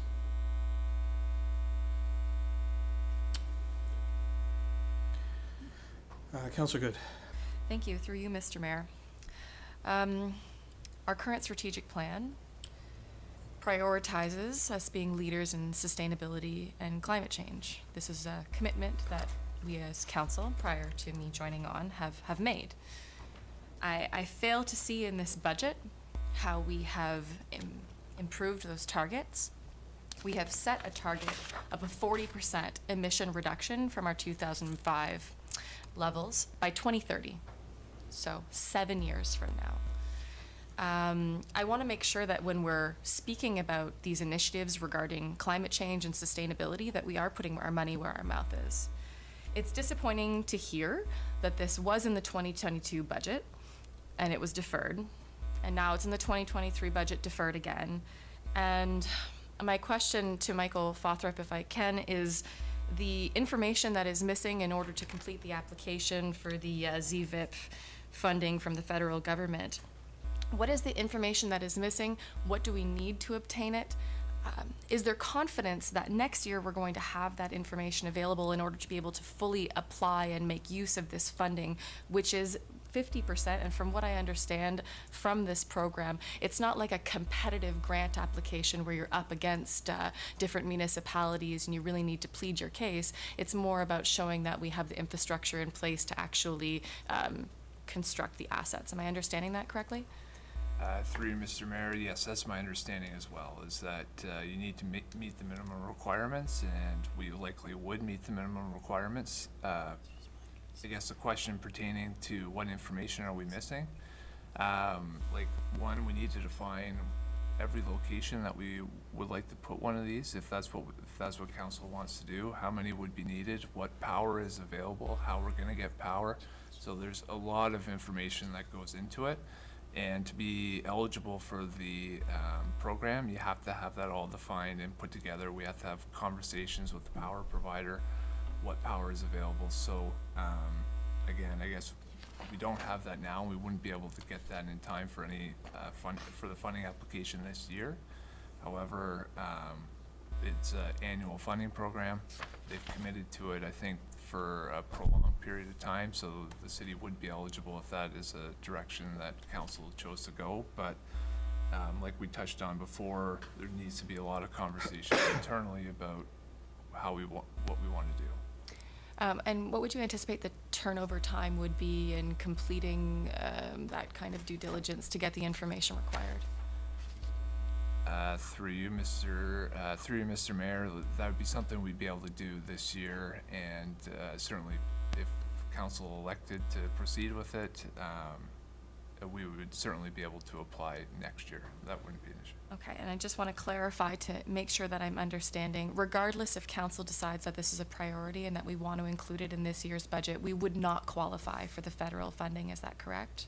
Through you, Mr. Mayor, I'd have to review again, but that's my understanding because we don't have all the required information at this time to apply for this funding deadline. Okay. But we would be able to, if that's a direction, next year for 2024. Even if we did receive funding in 2023, it wouldn't be possible to do anything till 2024 because of all that stuff we need to do first. So what happens in 2024 when we're approving the budget for 2024? Are we going to have the same conversation again, or how do we ensure that we are poised to be able to maximize the funding and engage in the construction process? Through you, Mr. Mayor, I wouldn't see it being an issue. If this was a project that was approved as part of the 2024 budget, I wouldn't see an issue advancing in 2024. Okay. I certainly agree that the private sector has a role to play in this. I think we all do. And I think it would be a miss for this community to not invest in electric charging. We've seen the gas prices go through the roof, and it has obviously put a big dent in our budget. We're seeing the prices of electric vehicles coming down, and as the supply chains catch up to the demand, we're also seeing supplies for these vehicles increasing. I know people who've recently purchased electric vehicles. I'm considering purchasing one myself whenever it becomes financially feasible, and I would like to encourage that people who are coming here from out of town, who are going to be coming to our attractions, I agree with the sentiments of Councillor Bennett that perhaps we have too many. Maybe they're not in the right locations that they need to be. But if we're going to be having places where we want people to come and stay and spend time, I think it would be something that would encourage visitors from outside of town to come and make use of our facilities, as well as our local residents as well. So I really, really, really do hope this is something that we take advantage of, certainly when we're looking at a 50% subsidy from the government. It's unfortunate to hear that we can't make use of that in 2023. If it would be possible to confirm that we really have totally missed the boat on that, that would be important information. And this is a program that I think, honestly, based on our strategic plan, I don't know what else we're doing to advance in terms of the money that we're putting in. I know we have a climate change committee and that we're doing work in that for our staff, but in terms of community infrastructure, moving us forward to being a net zero community, I really think is a priority, and I hope my colleagues would agree. Thank you. Mr. Ball? Yeah, I just wanted to point out that while it appears that we have removed this from the budget here in February, we start this budget in September of last year. So I expect that Michael and his team will have more than enough time for 2024, especially if we get direction from council that we want to do this in 24, that we'll be able to get the information and be able to meet the timeline for 24. But I just want to point out that we've been working on this since September. So we didn't remove this from the budget. you know, recently, we removed it quite a bit earlier, and we would have had time, but anyway. Councillor Hollingsworth? Thank you, Your Worship. As a matter of procedure, and I think I'll direct it to the CAO, because I think we need to be crystal clear on this particular project, because everybody's weighted in on it. Do you need us to make a motion that says we want this in the budget next year? Because this removing was kind of an administrative function. I get it, you sit with your budget and you try to figure out, okay, here's where we're going, where is it? But I'm not sure if the majority of council is committed to putting the funding in or not, based on what I've heard. I know clearly one councillor is pretty committed to it, and fair enough. But in terms of establishing it as a, yeah, this absolutely has to be in next year's budget, do you want a motion and a majority of council to kind of get on record as endorsing this, so that when you're sitting down with, or I guess perhaps not you, 'cause whomever happens to be sitting down, maybe you'll stay on for one more adventure, but either way, the point is, whomever it is, would it, from a CAO administrative function, would it make more sense for whomever to be sitting down saying, 6 people said they want this, it has to be in the budget, go out there and make it happen? Or conversely, 6 people said they don't want it in the budget, we don't want you wasting your time doing it, because on a philosophical level, we don't believe in it, we don't want to spend any more time or energy in it. Like, is that something you would like us to do one way or the other? Through you, Mr. Mayor, I think the message is clear that most of council, if not all of council, you know, your strategic plan talks about this. We believe in it as well from an administrative point of view. This is not a question of if, it's when. And I think what we're pointing out to you is there are still some question marks of exactly what program we need to put out there. I would agree, I think this program is large. I think we can probably bring it down a little bit. And I think that's what we'll do for the 24 budget, is maybe bring it down a little bit. But I think we get a clear direction, and the strat plan already says we should be doing this. And we should be doing this. So I think we're fine. Interesting that on a personal level, I don't think we should be doing this. Well, I think that this, it's not, we don't provide gas stations for people to fill up their cars. We don't provide like some kind of heating thing for me to heat my house. We're not in that business. And it's fine to say we need to hit targets. And I think we as a corporation should make sure our own buildings and cars and all that stuff meet a target. But I don't think it's incumbent upon us to provide fuel for people who are driving electric cars. And quite frankly, I personally believe the hydrogen combustion engine is eventually going to supplant the electric car engine anyway, because it's a far more practical vehicle. Now, it has some bugs, it has some glitches, but I think the private sector is going to demand that from manufacturers. And so this potentially has the risk of becoming redundant. Either way, Yeah, I'm not sure if I know what the majority of council would like to do with this project. I think there are probably some who are pretty firm on it, but I'm not completely convinced the majority of council is on board. So if I could just respond briefly, we already have a fueling station. So we have a fueling station at one location for all municipal vehicles, and for the most part, that's where they get fueled up. It's not a very efficient system because everybody has to get to that location. What we want to introduce is something that is more efficient. Whether it's exactly this program, I think that's to be determined. But I think in the future, you know, whether we have, you know, the fire station at the location it's at, Municipal Works where they are, City Hall, Civic Complex, I think it's much more efficient to have those facilities for city vehicles at those locations, new construction occurring, put it in place. So I think it's not a question of whether we should do this. I think we need to do this. Do we need to provide for the public? Probably not, but I think we need to look at the program and see exactly what we need, but I think, you know, just again, we have a facility that is a fuel station. This is the replacement for that for the future. And we will likely have mostly electric vehicles, and this will provide that. Well, I'd be curious to see the parameters of what we actually have in mind in terms of public versus us, or one of these stations, and anyway, so I'll leave it to races and we'll be ready. Okay, I have a speakers list here, so Councillor Sabri, then Councillor Gardner. We spend more time on review. Or did you not, items in the budget. Thank you, Mr. Mayor.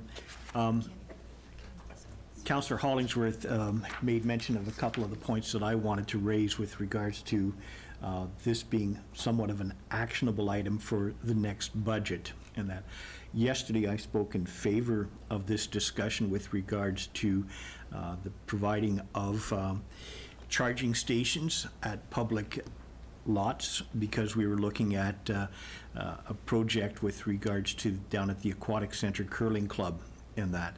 And I think it becomes part of a service to the commuting public, much like gas stations are built up all over the place simply because you have no idea as to when you're going to have that need, and the need is convenient enough that you can pull in.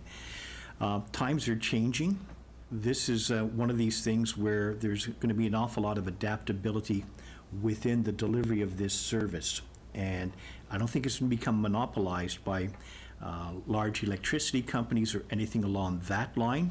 I think it is something that we'll be able to see more and more municipalities provide it. It's almost akin to the debate of whether or not you put hitching posts for the horses when they come into town and that. Now, I didn't cover that debate, but maybe Claude McIntosh did. I'm not sure. Anyways, Always gets ugly anyways, what I'm basically saying is we have to have this debate because the need is not right now, but 12 years is moving by very, very fast, and we have to have it in place for our own development and our own attraction as a destination. So, with that in mind, although I would agree with Councillor Hollingsworth on one thing, the Ballard engine is probably the vehicle of the future down the road, but right now. Either stock. Yeah. So. Councillor Gardner. then Thank you Councillor- very much. Just to Mr. Fawthorpe,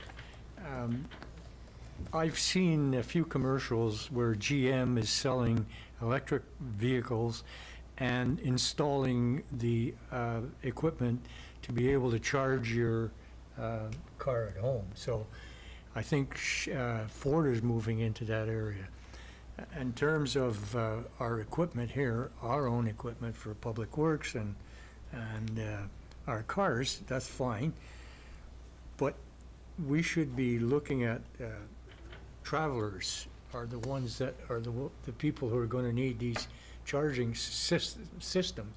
And for you to find out from Ford or GM if they're actually putting in the units in so that you can plug your car at home, eliminates the fact that the city has to have an electric. Yeah. Through you, Mr. Mayor, I'm not aware of any programs specific to car companies, but that's certainly something that we can That's look just into. to look into it. That's the only reason I brought it up. Thank you. Councillor McDonald. Thank you, Mr. Mayor. I think it's early days, but there's way too much that we have to explore and figure out before we actually invest in this. And two things, like I know my nephew in Ottawa has an electric vehicle. He plugs it into his house. So I don't expect we're going to be providing for residents. They will do that themselves. And as a municipality, we can't compete with the private sector. I don't think we're allowed to. So we're not going to be supplying the public. And I'm darn sure the electric companies will just step into where the oil and gas companies are losing market share. The electricity companies will step up there, and people will pay for the electricity they use. And that's it, because we're not going to get into that business. We'll provide for ourselves the same way we do now with gas tanks, municipal works yard and things like that. But it's early days. Way too soon to pick the vehicle or anything like that. Thank you. I did have a question on this topic since we're on it. So when it comes to our parking lots and some organizations like the Seaway Authority have ongoing agreements with us to park at the library lot, for example. I know they've indicated interest in having electric vehicles, and I think they've approached us on installing charging stations because we own the parking lot. Would we look to enter in some sort of agreement with them? Whether it's their machines in our parking lot or however that would work? Through you, Mr. Mayor, I think that's a potential. I think it's a potential alternative, but I think over the course of this year, I think we'll kind of explore those potential alternatives and come back with something. I think we got to look at numbers, locations, a lot of different things need to be reviewed over the course of this year. Yeah, if I may add to that as well, Mr. Mayor. Sorry. Our municipal parking lots now allow for 24-hour parking. And so there are people who, that is their parking space. And so it could be that in the future, absolutely, we would want to provide electric service to those locations. And so those are examples of places we might want to put in electric service and have a payment system. For what it's worth, Councillor Bennett, I'll get to you in a second, sorry. When I look at the price of fuel and how much we've budgeted in previous years, and then we see what our expenses are versus what we budgeted due to the rising cost of fuel, and then factoring in we have the cheapest electricity in the province, and this is a fact because we get it from Quebec. And this has been measured and reported on publicly, so it's proven. I think it is the way to go for our fleet as much as possible to reduce our overhead. I know electric vehicles cost more upfront, but my understanding is the maintenance is lower because there's not as many moving parts. It's a battery. So that's something I think we need to consider as we move forward as well. Councillor Bennett. Yeah, I just wanted to mention really quick that if we install these in our own facility parking lots for our own vehicles, that's one thing. But if we're going to put them in the Benson Center and Civic Complex, we're charging money for people to use those. So like Canadian Tire and Armada Inn didn't put those in because they're angels of the environment. They make money. And I'm sure they're trying to reduce carbon footprints and all those wonderful things, but they generate money. So we need to keep in mind that if they're going to go into public spaces, we're not giving the electricity away for free. We need to make money on those. So just want to throw that out there. That's fair. Any further discussion on this topic? I don't think I've seen a budget where it was a removed from budget item that got this much discussion. I'd like to thank council for that. Thank you, Mr. Jamie Spothrop, for your presentation. Thank you. You're off the hook now. You're off the hook. I'll motivate you not to remove too much from the budget. You're disconnected, Jade. Yeah. We have to do infrastructure and municipal works, I think.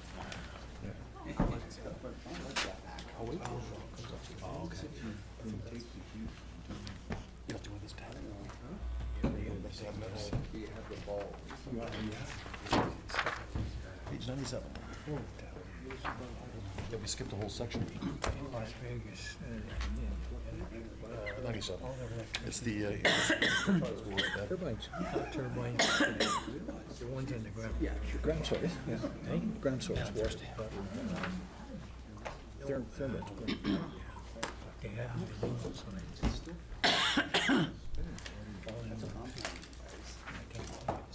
solar panels. Here you got an electricity for EVs powered by solar. Among other things, yeah. Yep. Good afternoon, Mr. Mayor and Council. So we will be starting on page 97 of the book. I have Mr. Sean O'Brien, who is our Manager of Municipal Works, here with me today to present the Municipal Works Department budget, as well as the Roads Department budget. The Municipal Works Division is broken up into a few different sections: administration, the garage, parks and landscaping, as well as health and safety. So the administration section generally looks after the overall management and administration of the department. The garage looks after the fleet. Parks and landscaping looks after the maintenance of city parks, boulevards, and rec paths. Lastly, the health and safety section provides training programs to support a safe work environment. One thing I did want to mention, it's not included in the capital budget for this year, but one of the major projects that we have underway with Municipal Works is the Municipal Works Yard redevelopment. So we previously budgeted for a new administration building and a new multi-use and garage building. So council will be seeing this project come back to council for a potential tender award. So staff have been working on the design with the consultant. So we should be issuing it out to tender in the next couple of weeks. And that would include construction of an administration building starting in 2023, completion in 2024, and then we would move over to the multi-use and garage building the following year.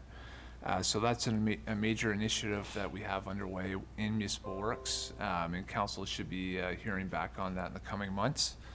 In regards to the budget that's here before you, some of the major impacts for operating are increases in fuel, as well as just general impact of inflation on contracted services, equipment, and materials. It'll be a little bit of a theme as we go through our various departments in infrastructure and municipal works. So with that, I'll hand it over to Sean, and Sean can present just a general overview of our operating as well as our capital projects. Through you, Mr. Mayor, some of the variances for salaries and benefits is an incremental of 1.96 due to contract obligations as well as a realignment of staff. With our facilities to our parks and landscaping section, this is for our summer operations. Mr. Falford alluded to that in his presentation. Purchase of goods has also increased quite substantially due to the rising cost of our fuel, to fuel our fleet, as well as landscaping materials for our parks and landscaping service for items such as sod, fertilizer, seed, and topsoil. Our service and rents has also increased by 2.79%. This is due to an increase in city equipment rental rates to the various departments, as well as an increase to our grass cutting contracts and our contracted services for items such as tree trimming, bike path maintenance, and our grass cutting, as I alluded to. Financing long-term debt principal and interest. There is a decrease, and that represents 3 fleet loans that matured in 2022, as well as 1 fleet loan that will mature in 2023, mid-2023. As an offset to decrease long-term debt, the contribution to reserves has increased as the city no longer finances for its fleet. And then there is a slight increase in internal revenue, and that is a result of departments being charged for their equipment rental rates. Councillor Hollingsworth. Okay, a couple of very, hopefully, short questions. Sure. How many cars, I'm assuming cars and trucks, when we talk about a fleet, we're talking about some kind of combination of cars and trucks, is that making sense? Well, it would, through you, Mr. Mayor, it would encompass our, like, when you see our dump trucks, our articulating, our sidewalk units, our cars, our vans, our pickup trucks. Okay, now, does that mean when we say these loans are matured, that means we officially own them and we're not paying them off any longer? Is that what we're talking about? I believe Miss Bailey would be best. Whoever wants to try their hand at this, I don't. Through you, Mr. Mayor, yes, we borrow for our fleet, or we were borrowing for our fleet. And as our debt matured, each time we borrowed every year, starting back many, many years ago, we've been contributing the difference to the reserve in order not to borrow any longer. So it's really to get the city off long-term borrowing for projects that are not one-time or over 2.5 million following our long-term financial plan. I understand that. Now, one last issue. So when those trucks kind of come to the end of their life, so you buy one, you use it for 15, 10, whatever number of years. When that truck is at the end of its road, pardon the pun, but I had to get it in there, ultimately, does that mean we have to go out and borrow again to replace those trucks? Or are we kicking into reserves so that that 510, for example, is never gonna, like, we have a kind of a cycle of money coming and going?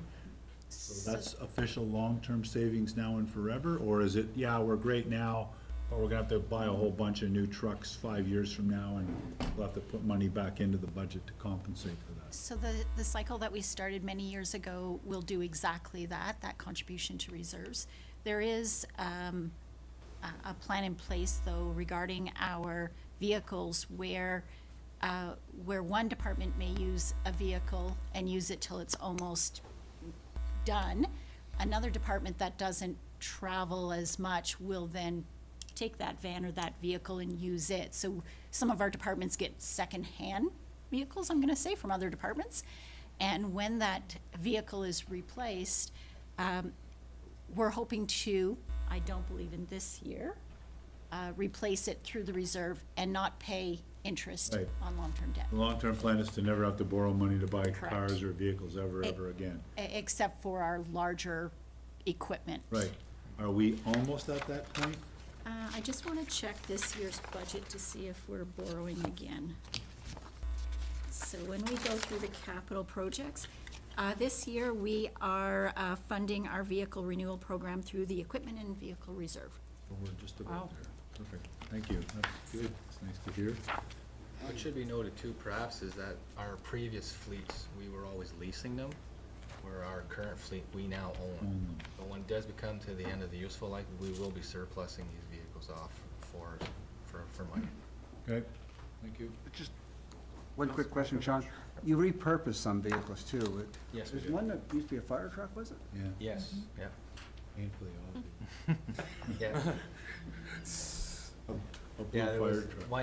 that was a cost savings measure. For one of those units, the big blue cube trucks that everybody sees around town, they are quite expensive. They're upwards of $200,000 to purchase an outfit.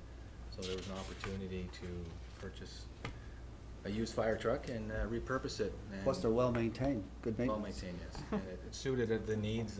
May not be an opportunity, a time always to grab a vehicle from another section, but this one. That was a did great suit idea. the needs, yeah. Who doesn't want to drive a fire truck? Every morning. Coolest thing ever. There are 3 capital submissions for municipal works. If I could have everyone turn to page 100. The first submission is for our fleet renewal program. We're looking for $798,000 funded from the equipment and vehicle reserves.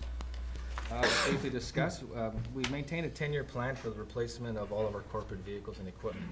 So the replacement strategy is to sustain a high reliability of our most critical pieces of equipment.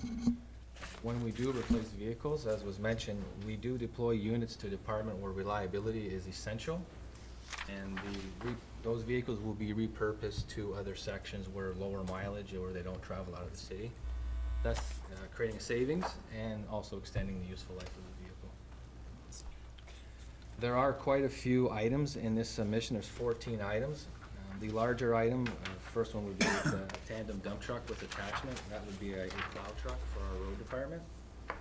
The second unit would be an articulating diesel tractor with attachment for use by our Parks and Landscaping Department. That would be a sidewalk unit for snow clearing operations. The third one would be an ice resurfacer for the Recreational Department. The remaining 11 items are all attachments or equipments and trailers for use by the various municipal departments. Any questions regarding this submission? Just one quick question, Mr. O'Brien.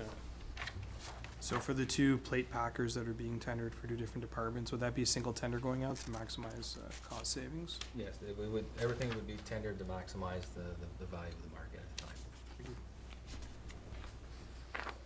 The second submission would be on page 102. And it is for the road department. It is the purchase of a mini asphalt paver. So currently, the road department is responsible to complete various asphalt reinstatements across the city. The current method is quite cumbersome, labor-intensive, and time-consuming. So we're looking at different avenues as a cost-effective solution. The benefits of this unit, we would be less dependent on our contractors. We would have improved operational efficiencies as well as delivering a higher-end quality product to our roadways. What's happening or occurring is generally whenever we submit our tenders, we only get 1 or 2 bids, and we're becoming dependent on the contractor's availability. So there may be, they will not come and repair one small area from, say, a water main failure where they need to restore the roadway. We try and clump them in where we can give them a day's work or 2 days of work. So it does result in restoration or areas being extended or open for prolonged periods of time. So the purchase of this unit would allow us to be a little more efficient and keep some of these services in-house and not be as dependent on a contractor. We would still use contractors for larger reinstatements, but we're hoping to be a little more efficient. Councillor McDonald and Councillor Bennett. Thank you, Mr. Mayor. So, Sean, will this require an increase in staffing? Through you, Mr. Mayor, no, it will not. Thank you. Councillor Bennett. Hi, thanks. I love this idea. A corner near where I live had to be rehabilitated because of a pipe, and it was unpaid for, it felt like months. So this would solve that kind of an issue, I'm assuming? Through you, Mr. Mayor, yes, we're hoping to have operational efficiencies, obviously. Yeah. Like the process is quite archaic, where an individual is filling a wheelbarrow, going to dump it into the excavation of the area to be restored. Another individual is raking it out. So it doesn't always complete into a uniform product finish, where this machine, when it lays the thickness and the width, and away it goes, and right behind it is the roller finishing the product. So just my follow-up question to that is, how are we getting the pavement here? Because the contractors bring it with them, so we have the ability to go get pavement? Through you, Mr. Mayor, yes, our units do go to the plants and get the asphalt, Okay. and our dump trucks are loaded with asphalt. All right, thanks. The third submission, page 103, for our parks and landscaping section, is the tree canopy management program. It is an evolution of the Emerald Ash Borer program. This program is to ensure that we have the existing resources to maintain our tree canopy and encourage the expansion of the tree canopy. It is an aggressive tree planting strategy to ensure that our resilient and native species can grow. There's an increased preventive maintenance program. We're looking for new management tools and the continued development of methods to cope with harmful pests and invasive species. As we're all aware, our tree canopy is shrinking quite rapidly. Since the inception of the program, where we did our inventory in 2013, as of 2022, there's only 40% remaining of our emerald ash trees in the city. What's good as a note is we did plant 767 trees last year. So we are roughly 2 to 3 to 1 where trees being removed, where we're planting 2 to 3 trees per areas. Last year we cut down 196 ash trees and 66 non-ash trees. So that's a comparison there for what we cut down and what we planted. Councillor McDonald and Councillor Hebert. Thank you, Mr. Mayor. Through you.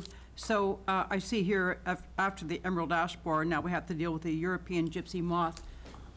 Does your department advise people, I'm sure, on which trees maybe to avoid? Say if a homeowner simply wants to plant a tree in their backyard, that's probably, Todd would do that probably pretty readily, yeah? Through you, Mr. Mayor, we do have a municipal arborist on staff. For private, if they inquire to the city, we will provide some guidance. We generally don't, unless they don't, if they call us, we will. Yeah. But for our tree planting strategy, we do plant a species that's specific to the area. Right. And for wires, height and width and so forth, the boulevards. Yeah, okay. Councillor Hebert. Thank you, Mr. Mayor. Are we still treating the emerald ash borer, or are we just demo? Through you, Mr. Mayor, actually, 2022 was year 1 of 2, so we are going to be into period of year 2 of 2. We have changed our rating or ranking of what we will treat. We would rather use the funds to plant more trees. Eventually, the tree is going to be taken down, so we're planting more trees. Inevitable, right? Yes. Councilor Hubel, I'll remind you, you need to push your mic closer, sorry. All right, thank you. Councilor Bennett. Thank you, Mr. Mayor, through you. So, I look at the, 300,000 tax base and you always look at the tax base projects and go, geez, that's something I could cut. But I can tell you this is something I wouldn't entertain a motion to cut for several reasons. One, it beautifies your city, and that's probably the least important thing to me. I look at, I'm from Belleville originally, and if, we talk about the original mile, if you were to do that in Belleville, there's streets, most of those streets wouldn't see sunshine on the pavement. If you want to look at a way to cool your city down, stop the sun from getting to your pavement. So I think, you mentioned you look for height and width, like go width, like get width. We need to cover up our streets as much as we can, because if there's anything that'll stop your city from heating up, that's it. And look, we do have a few streets that do that, but when I go back to my hometown once in a while and you drive through, I have family live in the older areas, and it's so much different temperature in those neighborhoods compared to the newer neighborhoods. And so, plant trees, let's go. I think we need to plant as many as we can, as fast as we can. So I'm big time in favor of this. Councilor Good. Thank you. Through you, Mr. Mayor, I have a few questions. One is in regards to grants available for tree planting. I understand over the summer we did the riparian restoration project, and I believe the Raisin River Conservation Authority was part of that, and that we received some funding. So are any of these projects eligible for grant funding? Through you, Mr. Mayor, we do have a sustainability coordinator on staff. And her job, or she's tasked with finding funding, and we do secure funding throughout the year. We have one with TD Canada Trust that is coming due again, and she's always looking for grants that we qualify for. Wonderful. And does that $300,000 take into consideration that we could have that offset, or does that just expand the program? It's a combination of both. It can expand the program. We may fund it and then reimburse after the fact. It does work with it. Wonderful. And my next question has to do with tree removal. I mean, it always breaks my heart when I see, whether it be for a development that's coming in or just whatever the case may be, especially where there's a number of trees that just get cut down. Do we have any plan in place in order to mitigate the removal of existing trees within our community? And if not, what can we do to improve that? Through you, Mr. Mayor, in regards to capital projects, what I'll say is we always try to minimize our tree removal as much as we possibly can. We don't like to remove any trees that we don't have to. Unfortunately, sometimes it is absolutely required because there's infrastructure underneath, there's safety issues with digging down below the tree, or you would inevitably harm the tree. So, to your point, we don't like to we don't want to cut down as many trees as cut down any trees that we don't have to. So we always try our best to save as many through the design process and through the construction process as we can, but some removal is inevitable. And when, in the event that we do, we always replant boulevard trees to replace them, as well as we offer to any resident on the street, if they would like boulevard trees as well, we'll plant them free of charge. Wonderful. Can I ask, in the past, has council ever considered imposing a fee or a fine for tree removal, whether it be a tree, like a singular tree, or an entire forest? Mr. Ball? Yeah, through you, Mr. Mayor. We're very much involved in a conversation about tree cutting policies. We have never had a tree cutting bylaw to date. There are some communities and municipalities we have been speaking to about their policies. It's a complicated process because, for example, the city is the owner of a majority of the industrial property in the city, and so we sell the property to someone and then they remove all the trees, and then we would give them a fine for removing the trees. So I think we really need to think about how we want to do that. I do think that, that we need to put something in place, for example, in our site plan process. However, of course, site plan is not as effective as it used to be because with Bill 23, we're not as involved in site plans, so 10 units and less and so on are not subject to site plan control anymore. But on the larger projects, you know, if you look at the draft site plan for the Great Wolf Lodge, it has considerable tree coverage. But what ends up happening is that, and we've had this conversation with engineering as well, whether it's a subdivision or an industrial property or a commercial property, often for lot drainage purposes, they'll clean the slate and start over. And it's a pretty inefficient of doing things from a cost perspective, because we're gonna turn around and tell them, you've got to plant X number of trees.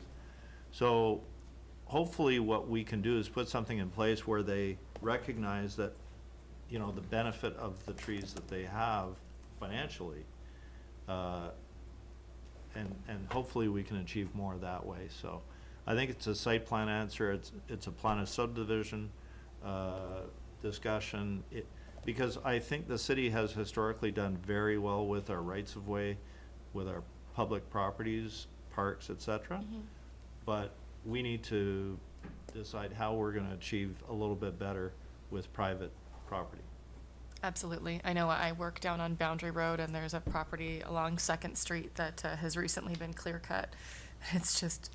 It's heartbreaking, especially when you don't see anything there. It's just bare ground, erosion. It's essentially a desert. I'm happy to hear that there's at least conversation going on about, you know, how we can kind of enforce this, like, minimum, you need to have a minimum number. I was actually happy when I saw some of the renderings from Great Wolf Lodge, because I did notice that their parking lot in particular seemed to have a lot of trees in it, which, talking about cooling, it's so important. But there's such a gamut of reasons why trees are important. Anyways, I'm happy to hear that this is here. I'm happy to hear that there is grant funding that we're looking for, because I always like to get other levels of government to pay for things instead of us, but thank you.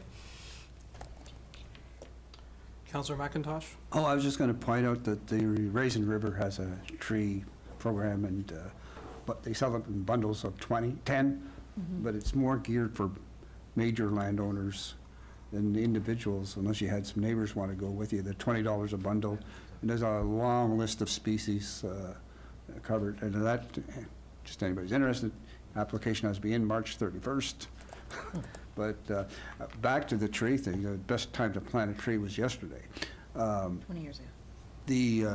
I'm off to, North Riverdale, I live in that area, not in the north end, down in the poor end, but low taxes there, eh? Yeah. My neighbor. Anyway, I'm always wondering why developer doesn't plant a couple of trees on the property. You think the landowner would appreciate that or want it, or if there were any kind of a bylaw, I guess that's one I would favor, that when you clear cut, I wouldn't use the word clear cut in Riverdale North, but they've cut down a number of trees. They got to build houses. Can't, but somewhere where you say, okay, 1 tree per lot, would that be feasible? That kind of a bylaw through you, Mr. Mayor? Through you, Mr. Mayor. So through the subdivision process, the developer is in consultation with the city required to plant a boulevard tree for every door within the subdivision. As Mr. Boileau was indicating, it's the density of the development in the lot grading which makes it very difficult to accommodate existing trees in plans of subdivision. To your point about why the developer may not plant them after, I think they're passing that cost onto the homeowner to plant the tree and to coordinate with whatever house they're proposing or any types of structures they have on the lot. And then there's also the developer is responsible for rough lot grading, but the owner and builder is responsible for finished lot grading. So there's still grading left to do after the developer has handed over the site to to the homeowner. So I think that all has to do with it, but there's grading that needs to occur after the fact, so I think the best time is the new tree is often. Full disclosure, I've cut down 4 trees in my backyard. I had to. They were in a situation that was dangerous. One was about 60-footer. Neighbors were concerned it was going to fall over in his garage, and I think my insurance company wouldn't be impressed with that. So, I mean, I hated to cut them down. They've been there for 50, 60 years, but had to be done. But I planted a couple other small ones in place. But, yeah, it's, you know, when you fly over the city, it doesn't look that bad. Canopy, you know. But there's never say stop here. We keep going. But I mean, I'm impressed with the replacement thing. That's good. Councillor Sabri. Through you, Mr. Mayor. I just have an interest with regards to the species replacement, and that I gather the majority of them native to this area were hardwoods, so we would see a majority of hardwoods coming in. Through you, Mr. Mayor, we have just changed our format on how we give tree selections out. We're still in the process of completing it, but there is many, many different species of trees that are available. One of the species that was really native to this area that was eradicated with the Dutch elm disease was the elm. And I understand it has made a comeback, or it has been genetically returned, so to speak. So I'm just wondering if that's on your list as well. I can find out and get back to you if that be the case. I don't know every specific species of trees on the list, but it may be available. I am curious because, like I say, they were very predominant throughout this area. The other question that I have is with regards to the program itself, which has been around for a number of years. You see some of the saplings that have survived, have grown, but I'm just wondering how close of a monitoring situation do we have with regards to how well the trees are doing and whether or not they are actually surviving in yeah. Through you, Mr. Mayor, we do go out and review the areas. There is a number of trees that were counted. We have the inventory of what was planted versus what is surviving or has been damaged or broken, so forth. That is done internally, but we do have a new sustainability coordinator, and that would be tasked onto her, part of her duties to keep an inventory. The worst thing about a tree is it can be diseased or whatever, but it can take 3 to 5 years before you actually see it and realize that it's not going to survive. So. Councillor Ngunjo. Thank you very much, Mr. Mayor. Roughly, I would like to know if you have an idea of how the canopy is going. Is it decreasing or increasing in the city? Through you, Mr. Mayor, the overall tree canopy, I would not have that information on hand right now. I can speak to the ash tree program of what is remaining versus what was present 10 years ago. As I stated, 60% has been removed. Oh, yeah, so that's not a good news at all. But speaking, that is just ash tree, that's not the remaining trees. Yeah, I believe I'm not sure if we do have that information. Through you, Mr. Mayor, yeah, we did produce a tree canopy report previously. As Mr. O'Brien has indicated, we're planting significantly more trees than we're removing in effort to grow our canopy. What it is at this exact specific time, I can't speak to, but I know the city is actively trying to grow our tree canopy. Yes, thank you very much. I would like to point out the importance of this project. It is something very, I don't know how to, it's such powerful. We have to we have to do this kind of, we have to plant trees, because if you want to grab carbons, it is the best and the only way that we can fix carbon. It is the best answer that we have. So I'm going to support this project 100%, and if it is possible to increase this amount, I will try to do it, because I know how much it's such powerful, so I'm going to support you 100% for this. Councillor Hollingsworth. Thank you, Your Worship. One quick question. If council were to pony up an additional $200,000 for this project, do you have the human beings to be able to take on that extra workload? Through you, Mr. Mayor, to plant the trees? Yeah, I mean, basically this project, let's pretend we double it.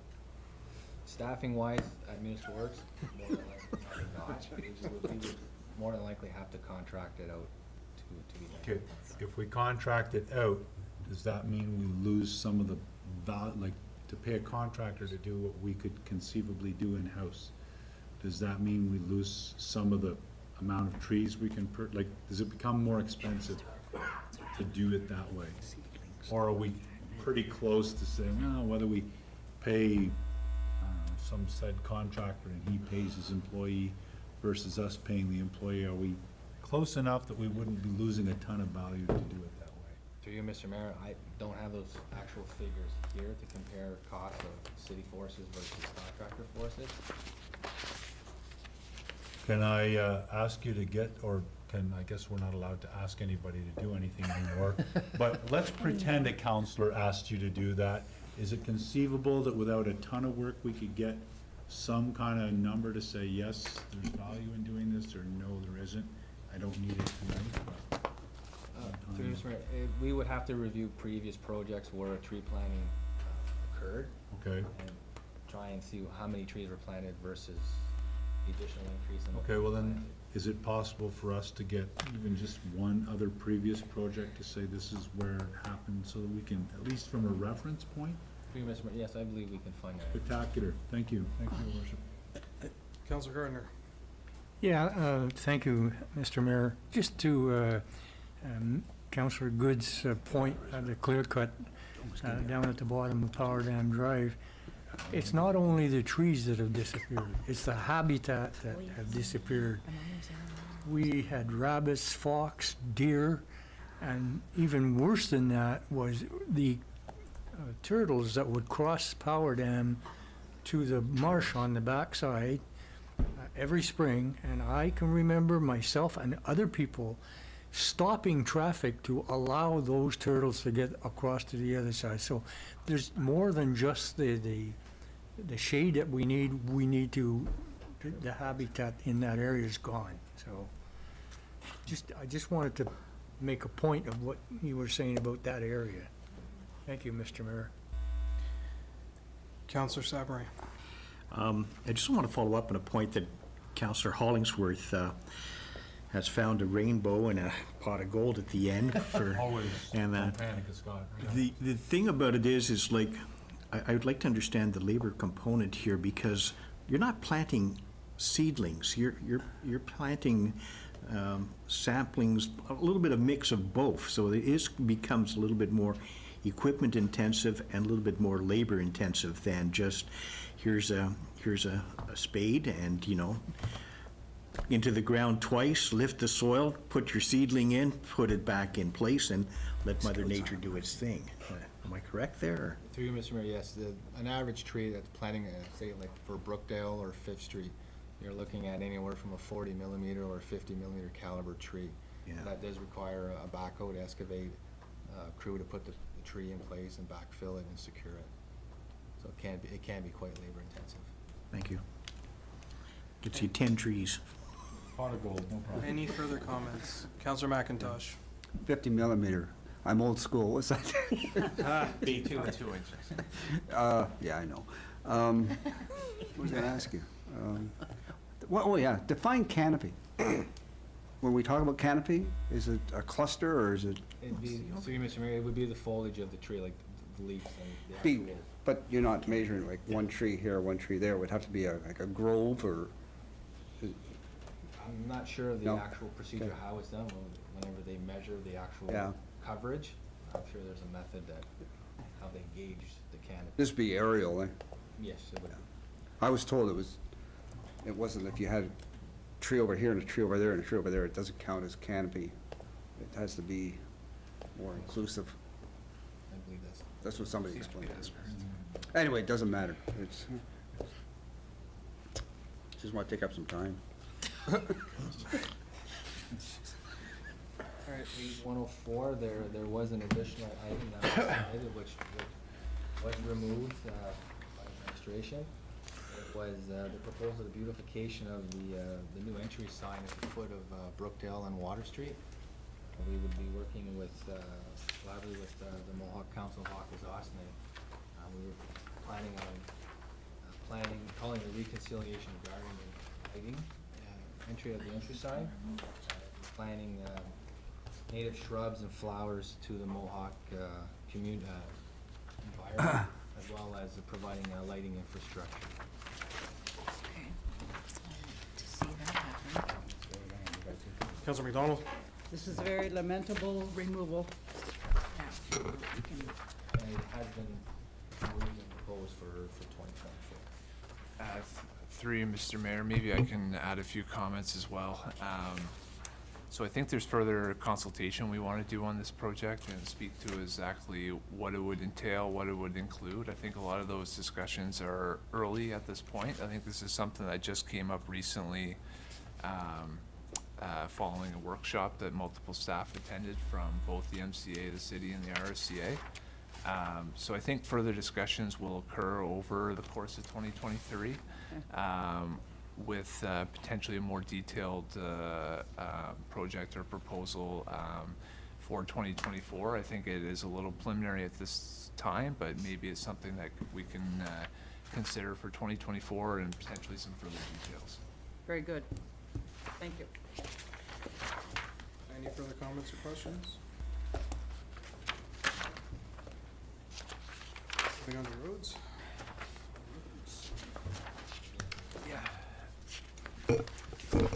So our next section is the roads division on page 107. So the roads division includes summer control, winter control, and traffic. Basically everything required to maintain and operate our road network. So the roads division is actually split between both our municipal works division and our infrastructure department.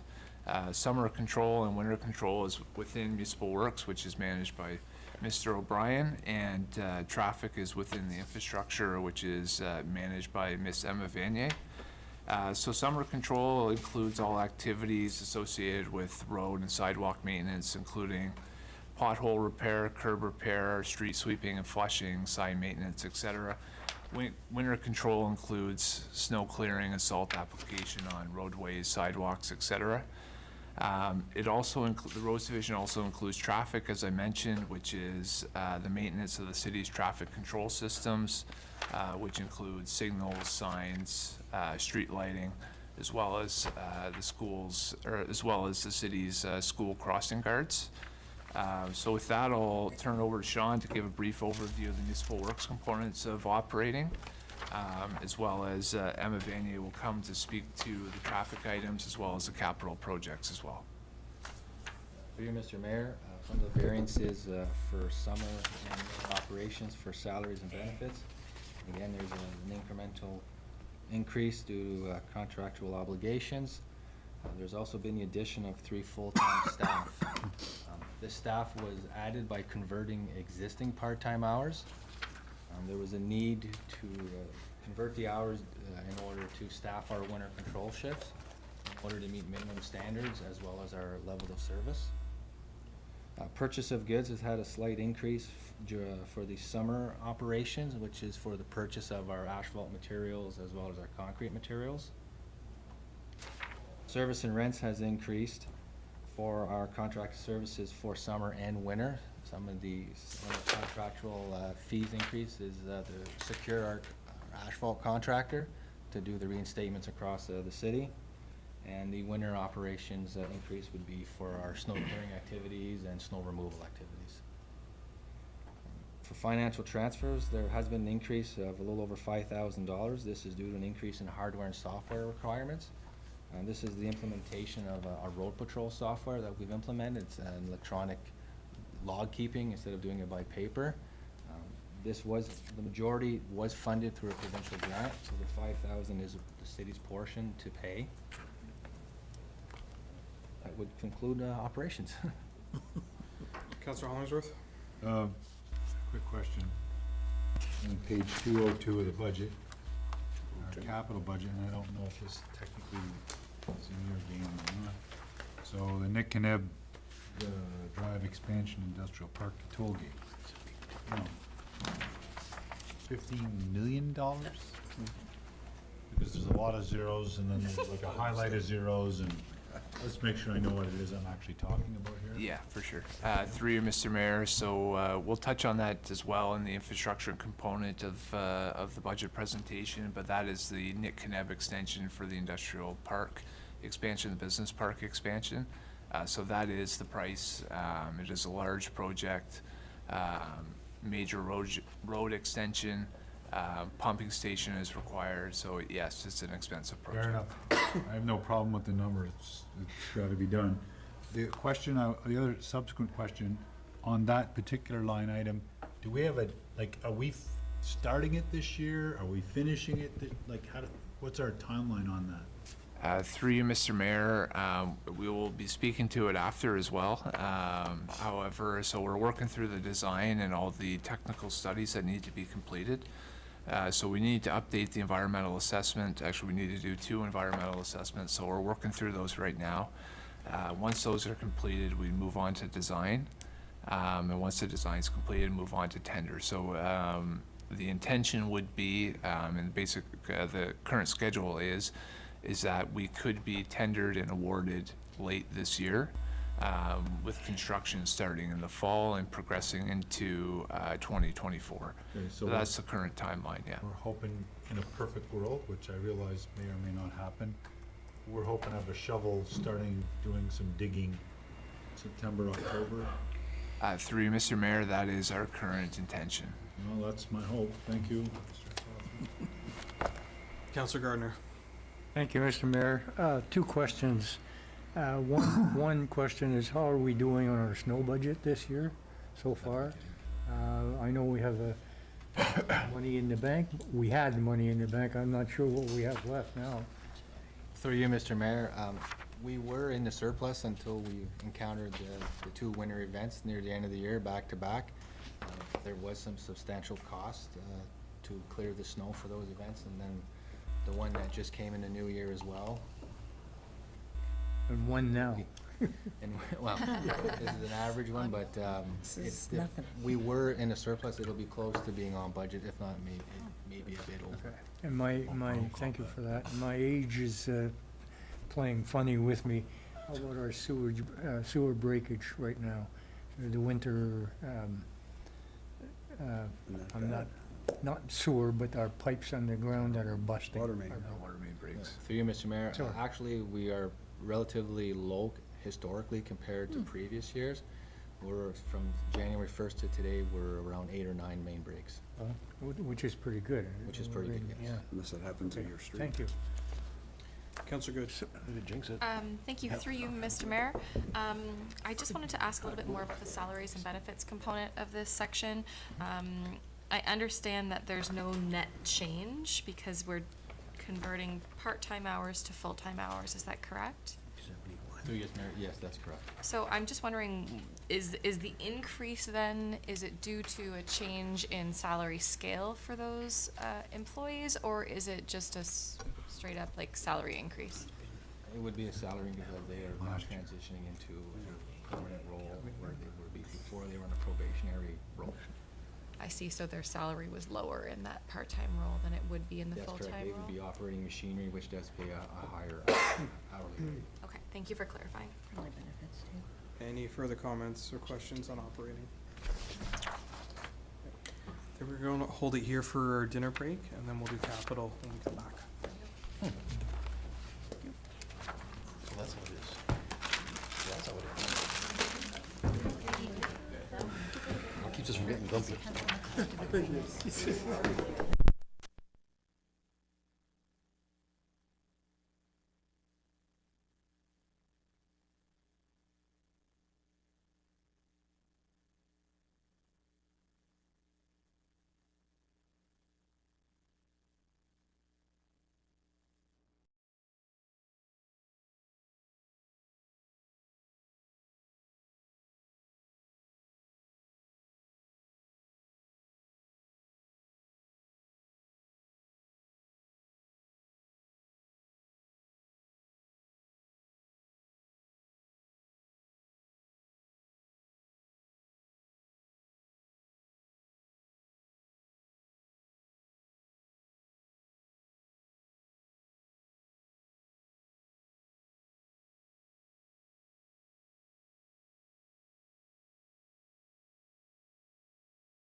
starting? Everything got really quiet all at once.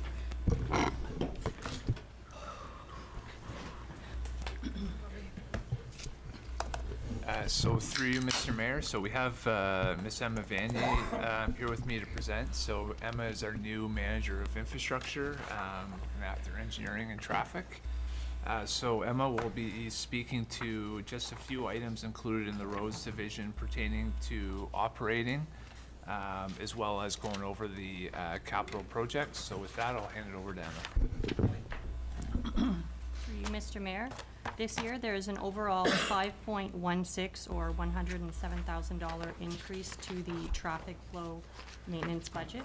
This increase is due to the crossing guards receiving a pay increase to meet industry standards. There is also a 40, oh, sorry, what page we're are you on on? page 107. So it's a continuation of the operating budget for roads. 107. Okay.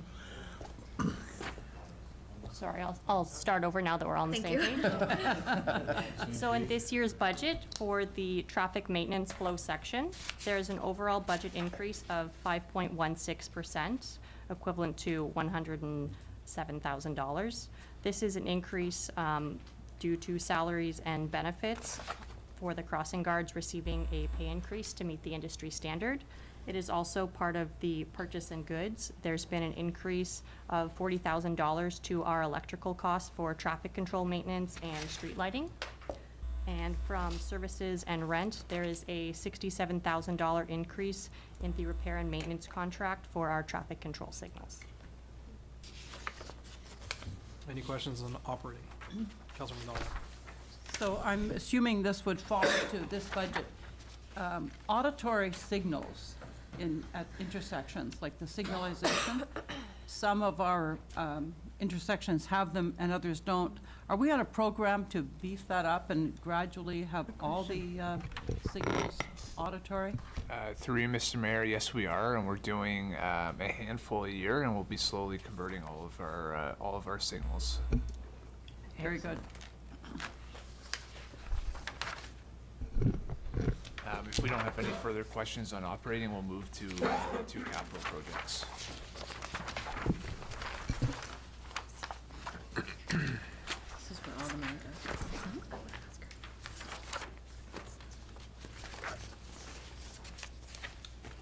Our first capital project for this year is our traffic signal upgrades. The city operates and maintains 69 traffic signal locations. The city is mandated to maintain them in accordance with provincial Ontario minimum maintenance standards. With proper maintenance, the average life expectancy for traffic signals is 30 years, after which complete replacement is required. This year's traffic signal upgrade projects include the replacement of traffic signals at the 4th Street and Marlborough Street intersection and the 2nd Street and St. Felix Street intersection. $200,000 has been allocated to each traffic signal upgrade.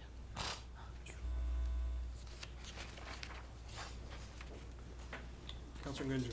Just a quick question. Why is that? Looks very expensive to me. Yeah.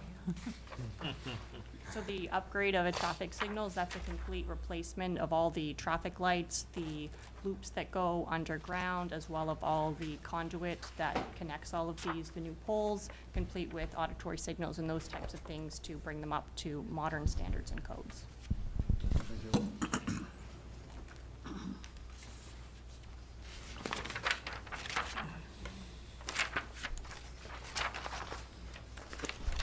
Our next capital project on page 111 is the pole replacement program. The city owns and maintains 1,400 streetlight poles. On a biannual basis, a streetlight condition assessment is completed. These condition assessments identify deficiencies, establish priorities for pole replacements, identify areas that have substandard lighting, and locations where roadway lighting requires improvement. For 2023, pole replacement is proposed on Sydney Street between 9th Street and 12th Street. These existing poles have become aged and are in need of replacement. This pole replacement project is part of a larger roadway widening and resurfacing project that is taking place on Sydney from 9th to 12th. The streetlight pole removal and replacement work was tendered and awarded in 2022, and $165,000 is allocated for this project to be funded from the road infrastructure reserves this year. Councillor Good? Thank you. Through you, Mr. Mayor.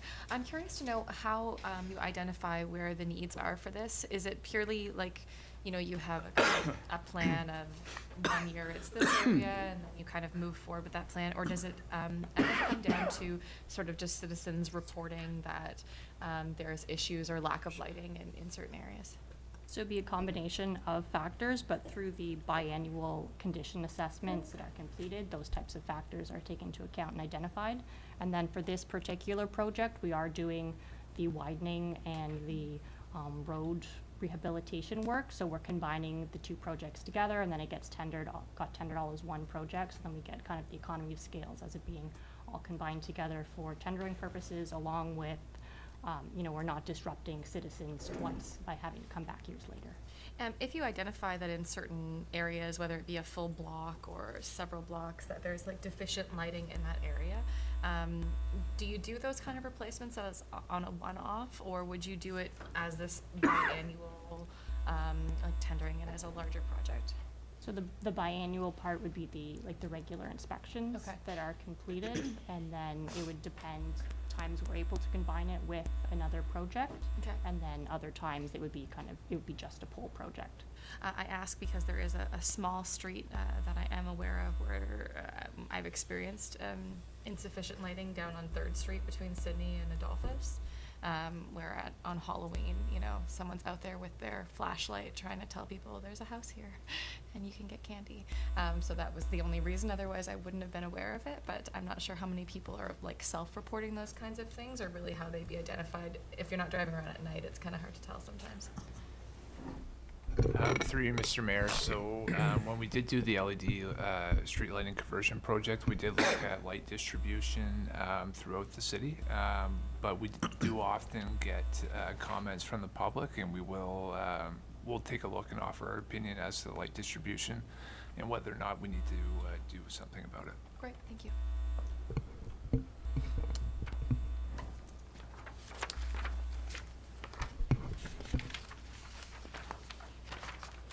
So that concludes our capital projects for roads. The final page is our 10-year capital forecast, and it just outlines the plan for the next 10 years, and it shows consistent and increasing funding being allocated year over year, which is in alignment with the city's asset management plan for traffic signals and street lighting replacement. A project of note coming up in 2024 is the Montreal Road conduits. Additional funds are being allocated to the conduit installation and street lighting upgrades, which will form part of the larger Le Village revitalization project. Councillor McDonald? Thank you. What do you mean by conduits?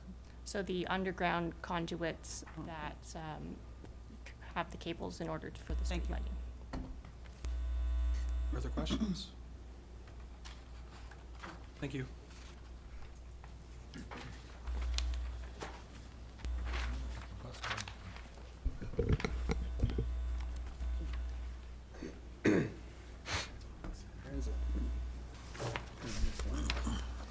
So, just before we start the transit budget, I just want to take a moment to recognize Mr. Marcel, your predecessor, Len Tapp. I think as everyone here is aware, we lost Len on February 14th, at the age of 65 years.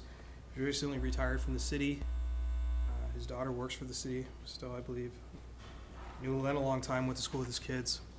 And for information of council, there will be a wake on Sunday, the 26th, from 1 to 5 p.m. And that will be at the Lehan Sullivan Cornwall Funeral Home on 7th Street. The funeral will take place March 1st at St. Finnian's Cathedral. I believe that's in Alexandria. Yes. And I think if we could just maybe hold a moment of silence.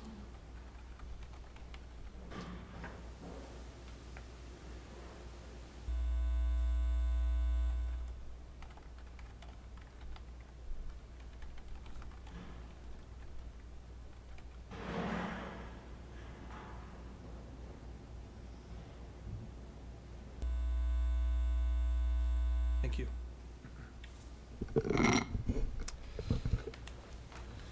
Through you, Mr. Mayor, so our next section is transit, and we have the city's manager of transit, Mr. Jean Marcel, with us this evening to present the budget.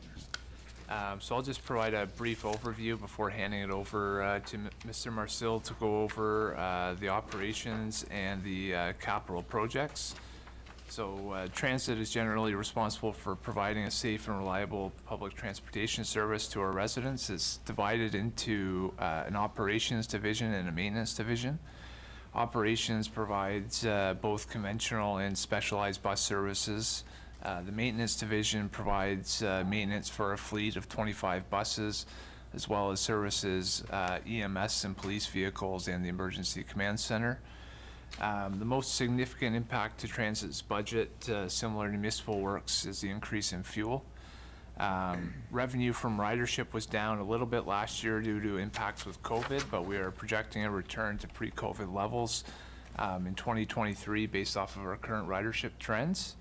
But with that, I'll hand it over to John. He'll give you an overview of operating and capital. Just go to page 113, please. Through you, Mr. Mayor. Salaries and benefits represent an incremental and contractual increase, as well as a net increase for the addition of one supervisor staff member to the corporation. A permanent shift supervisor position has been included in the 2023 budget to replace the temporary training program for supervisors for unionized staff. Purchase of goods, fuel, which is budgeted for $1.30 liter for 2023. Last year was $1.10. With the 3 new hybrid buses, we will see a decrease in diesel fuel consumption. It's about 20% less per bus. The warranties associated with the new buses have led to a reduction in parts and accessories, which has decreased the budget in 2023 by $30,000. Service and rents, including the 2023 budget, is the design of a backflow protection system for $12,500. In addition, our snow removal annual contract has increased by $12,000. Outlet commissions have increased by $7,600. All sales of transit passes have increased back to pre-COVID sales. So we have 11 outlets that we sell tickets to and passes, so we're back to pre-COVID. So our sales have gone up quite a bit, so I had to add that into our commission that we pay the outlets. The reduction in service and rents in the printing section has been associated with introduction of contactless payment, and the reduction cost of printing tickets and passes provided a savings of $4,000.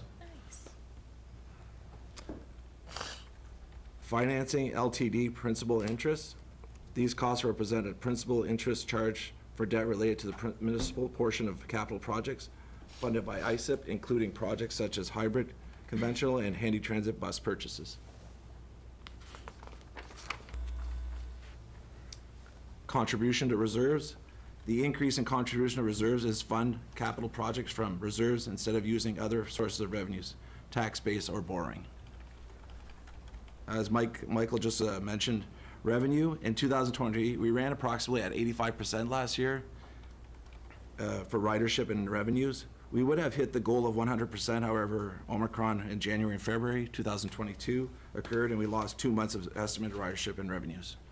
So this year, since September, we've been hitting these goals. Like, transit's doing really well. The college is back. The last 2 years before that, we were at maybe $5,000 sales at the college. We're at probably about 60,000. So it's really, transit's doing well. A modest fare increase is budgeted for May 1st, 2023. All monthly passes and 10 ride cards will be going up $1 and an increase in charter fees to 2023. The proposed increase will help offset the increase in fuel costs. The provincial government gas tax funding program, now called Canada Community Building Fund, will provide the city approximately the same amount received in 2022, approximately about $680,000. The decrease in revenue related to the transfer of the fire fleet maintenance costs back to the fire service. Any questions? Councillor McDonald and Councillor Hollingsworth. Not a question, I just have to commend you to be back up to 100% ridership. And that's no accident. I'm sure that the good service and the reliability, friendly bus drivers, whom I've experienced sometimes, it's good credit to you and your department. Oh, thank you. Well done. Perfect, thank you. Councillor Hollingsworth. I think I know the answer, but I'll ask anyway. We run a 30-minute service? Yeah, 30-minute service till 7 o'clock at night and then goes into an hourly service. Okay, now, is it conceivable, and you may not know the answer to this, but if we went to a 20-minute service, so right now we're doing 2 buses per stop per hour, technically to go to a 20-minute, we'd be doing 3 buses per stop per hour. Does that mean that we'd be increasing our cost by about 30%? Like if we changed the rate, is the chart, does the graph go at the same? Yeah, so you'd have to add in a mixture of an extra bus to the mixture, so you Right. add an extra operator and an extra bus. Right. And currently, I think I probably know the answer to this too, the fleet we have existing could not accommodate a 20-minute service. We would have to go out and purchase additional buses, Yeah, probably 3 extra buses. 3 extra buses. And what, and I'm sure it's, They're $1 million each right $1 now. million bucks for a bus. Yeah. Where's that pot of gold? We could use some of the old fire trucks or. Doing what I got here. Yeah, painted blue and, okay, so there's that. Have we ever approached the school boards to offer service? Because we used to a long time ago, and then we got out of it for some So in political 2007, we lost the contract to the school boards. Yep. But back then, we had 7 extra buses and 7 extra operators. Right. Go back into the school business, that would be a very expensive cost. So we'd have to front load 7 an awful lot of cost and I mean, of course, you'd negotiate before you go and buy buses, but that would be a real chunk of money we'd have to front load and then wait 15 years to recoup all that money back, right? Correct. Okay.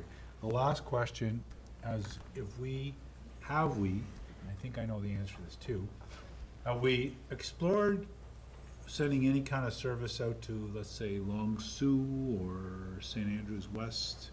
Maybe, I don't know, Lancaster might be a little far, but to the edge of Glen Walter, have we looked at expanding our service outside of our? In, about 10 years ago, Len met up with the townships, and our instructions was to, cost recovery. Right. So for us to, the townships did not have the money to put into, for cost recovery for the Right. city. Now, just for the record, if we even considered that, and it probably isn't even in the, but if we were able to provide some like a type of service out there, would we have to buy new buses for that too? Or could we do it within our existing fleet? We would have to add some service. So we're on the hook for a couple $1 million no matter how we do it. Interesting. Okay, thank you, Your Worship. Thanks, Mr. Councillor Marcel. Gunjo. Thank you very much, Mr. Mayor. Thank you very much for your presentation. Some questions. You know that our community is changing, and we are dealing with new families that are trying to integrate our community, and for that they need to walk, and some need to walk on Sunday.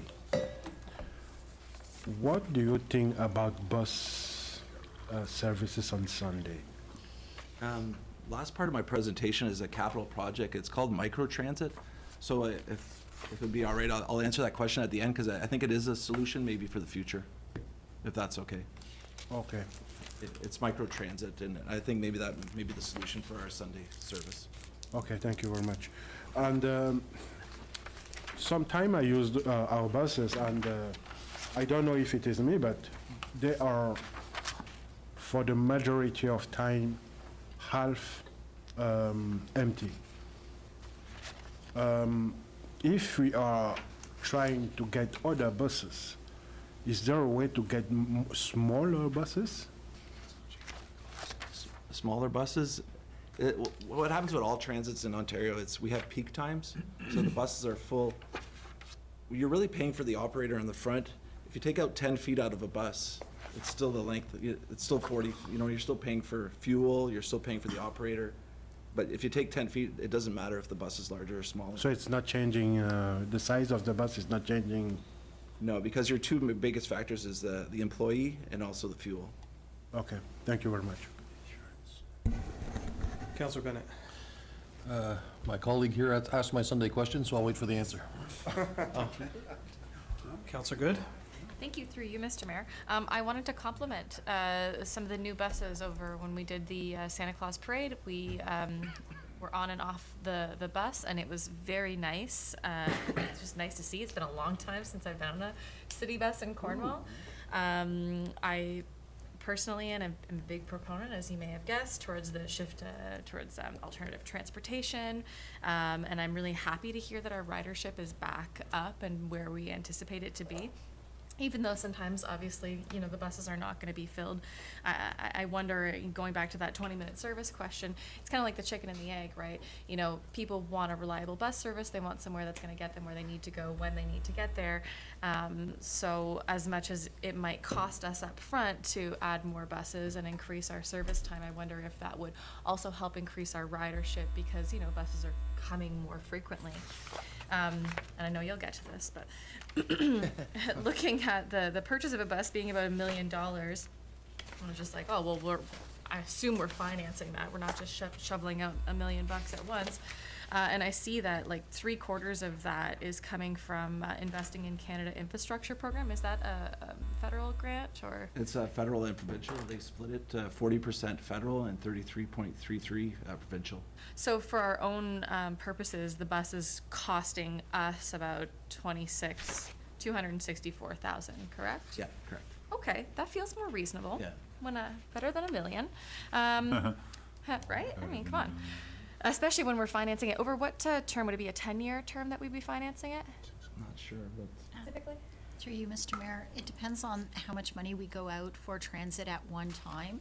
If it's under 600, it may be for a 5 or 6 year term, but if it's closer to $1 million, it will be for a 10-year term. Okay.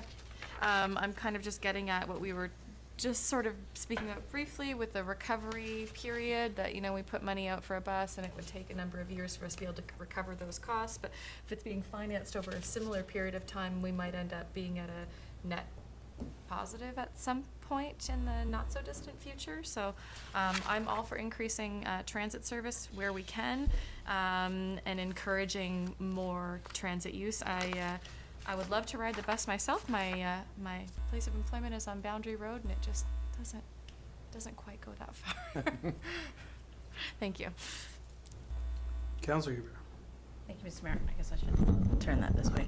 A lot of great compliments for regular service, but I just wanted to give a shout out to the Handy Transit service because I have my grandfather, 94, managed to use Handy Transit, and so it's a service that saved my family and himself in so many different situations. So and always received with such friendly service and like to the door and help him in and conversation, and especially during the pandemic when he was quite isolated, it was sort of like a thing he would look forward to, right? And got to know the bus drivers. And now that he's in a place where he doesn't have to travel as much, or he's not visiting my grandmother who's passed, he still uses on Monday, and I didn't realize this, but on Monday or a couple times a week, Handy Transit goes around town and picks up a few seniors and brings them to Glenstoren Lodge for a day program.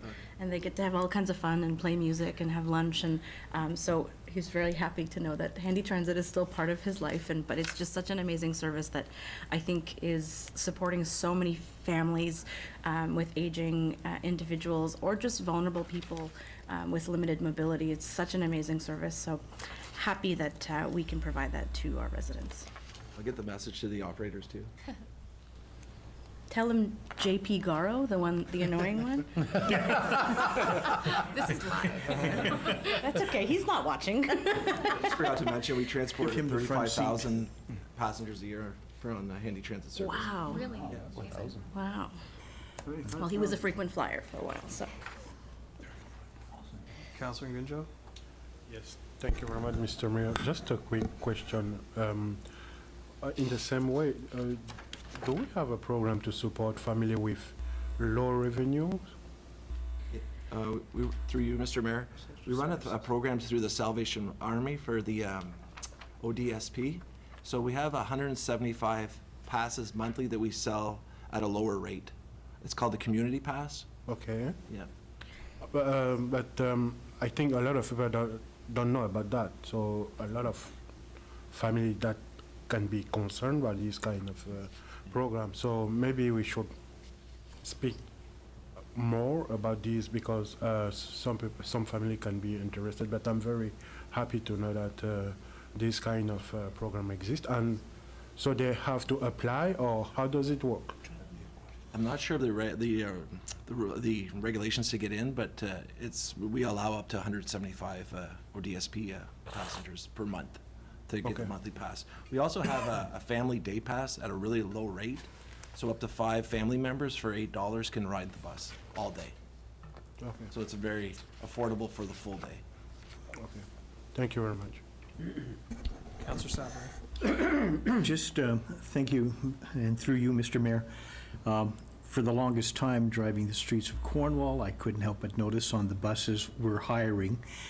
What is the staff complement at, and are you full up? We just went out yesterday to post out again. We're still short 3 part-time operators, but it's getting a lot better. We just hired 5 other about a month ago, or wait, about 6 weeks ago. So we're still short 3 overall. And after their training time, how long is it before they're actually active on the bus? It's a 6 weeks training course, like with your license, and 2 weeks with the operator, and then you're out on the road on your own. Okay. I'm a big supporter of Handy Transit. I really believe in the service that it provides. I can't help but note the changing demand on it. I mean, Cornwall is an aging population. We seem to be getting around. I've had senior citizens say to me, well, it'd be great like if the city ran a Sunday church service for them to get to various places of worship, things along that line. But at the same time, I notice in some cities, because of the demands of the patrons, the people using the Handy Transit, they put a transit attendant on to assist them getting on and off the bus, or even jumping over these snowbanks that seem to creep up every winter and that. So have you noticed that trend at all? Is that... Well, we've noticed a lot of the family members are attendants. So that for attendant, it's free for them to come on the bus at any time. Mm-hmm, yeah. So any attendant or anybody working with a person with disabilities, they're allowed to come on the bus for free. Yeah, but not everyone has got that personal attendant, that other person, and that's why I'm just wondering if there's any consideration towards that. Yeah. I haven't seen anything to cover that. I'm not sure who we would see, like which group, maybe a charity group or something to help us out with that, but I haven't seen anything. Okay, thank you. Councillor Dupel, then Councillor Hebert. Thank you, Mr. Mayor. Through you, I just want to say that, vulnerable people in our community are well served by our transit, by the transit operators, and it's a great service that a lot of people who have barriers every day would not be able to succeed within our community without such a great service. I just want to know, do we still have, besides Handy Transit, do we still have the senior bus run that runs from the local senior buildings? Yes, we still have the community service. It runs from 9 to 12. So it's to all the groceries, stores, all the old retirement homes, and the hospital. Great. Anyways, I just wanted to say congratulations on a great job. And yes, as a counselor, for myself, I'm asked always, why do we have big buses? But you were able to answer that tonight, that it doesn't really make a difference if we purchase small ones versus large ones. So thank you for what you do. Thank you. Councillor. Thank you for allowing me to speak a second time, but I did make a comment to my colleague here, and she said, you should say that. But one, just to go above and beyond the special service that is provided with Handy Transit is when an individual calls for Handy Transit and is waiting for their bus, if for whatever reason the bus can't get to them because demand, they will send a taxi. And a taxi will pick them up and drop them off for the same cost with their transit pass or whatever it may be, but we'll go above and beyond. If they can't get there on time, we'll send a senior a taxi and get them to where they need to be. So they're definitely going above and beyond. So. Thank you. Any further questions on operation?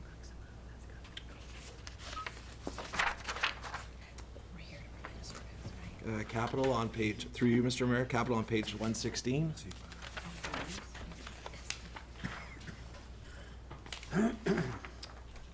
All transit projects are covered through the ISIP Investment Infrastructure Program, ISIP.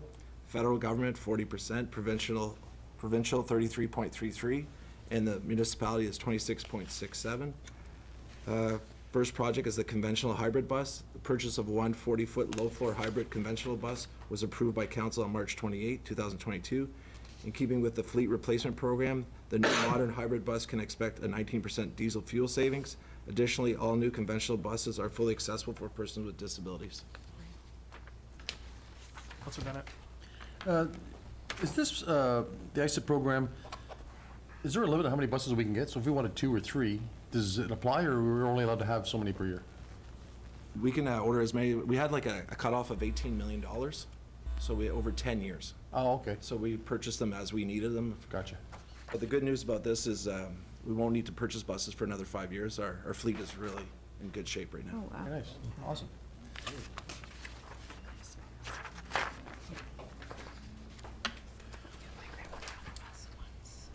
On page 117, metal siding and garage doors.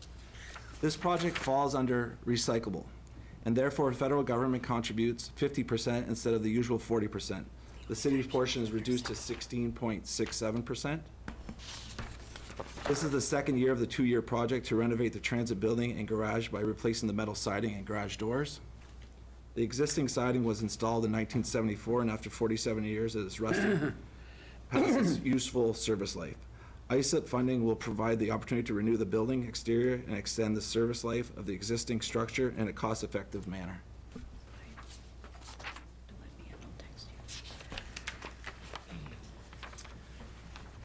Page 118, bus shelters and accessibility bus stops. 2023 marks the 4th year of a 6-year plan to purchase and install new bus shelters and concrete pads at various locations throughout the city. In addition, the objective of the plan is to make improved bus stop accessibility for persons with disabilities. The Accessibility for Ontarians with Disability Act, AODA, states that all bus stops must be accessible by year 2025. Presently, 70% of city bus stops are considered accessible, comply with the ADO standards.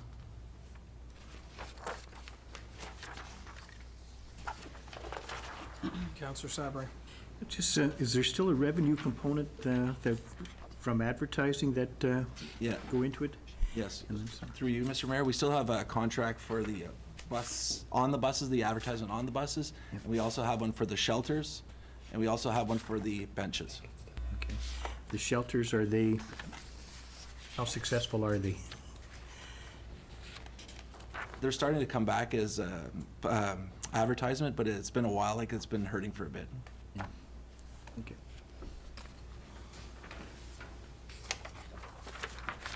Through you, Mr. Mayor, page 119, hoist replacement. This project goal is to replace the existing hoist, which is currently out of service. The existing 2-post hoist lifting buses was installed in 1975 and recently failed inspection. As a result, the hoist has been locked out and is not currently in use. Replacing the hoist will allow the maintenance department to maintain the new hybrid buses that weigh an additional 4,100 pounds, which is above the rated capacity of the existing hoist. Councilor Good. Thank you, through you, Mr. Mayor. I actually just wanted to ask about the bus shelters. I was just saying, you know, I'm sure this is not the question necessarily for your department, but in my estimation, all the bus stops should be equipped with a garbage and recycling. But then I was told that apparently the buses do have waste collection on the bus. Is that accurate? Yeah, correct. We do have And is it both garbage and recycle? just garbage. Just garbage. Okay.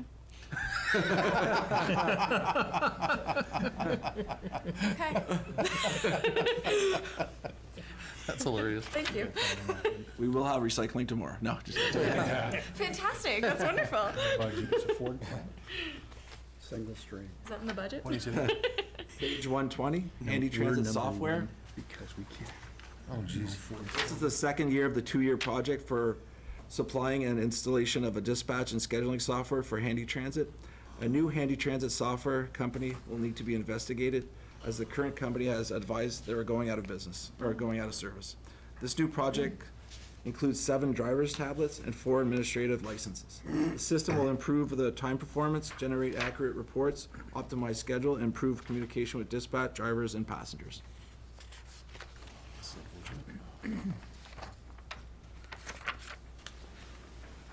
Page 121, microtransit. This is the second year of a 2-year project for an on-demand scheduling system for passengers. Microtransit is a method of shared transit which operates by using small-scale vehicles to provide transportation service to the public and can either be operated on demand or a fixed schedule. On-demand microtransit can be an opportunity to reduce operation costs, reverse declining ridership, expand transit coverage, and provide a reliable transportation alternative for residents. Riders can book rides using their smartphones or computers or at home, and can also call in to dispatch to book. In the first phase of this project, we'd like to use the microtransit system during our off-peak hours at night as a pilot project Monday to Saturday.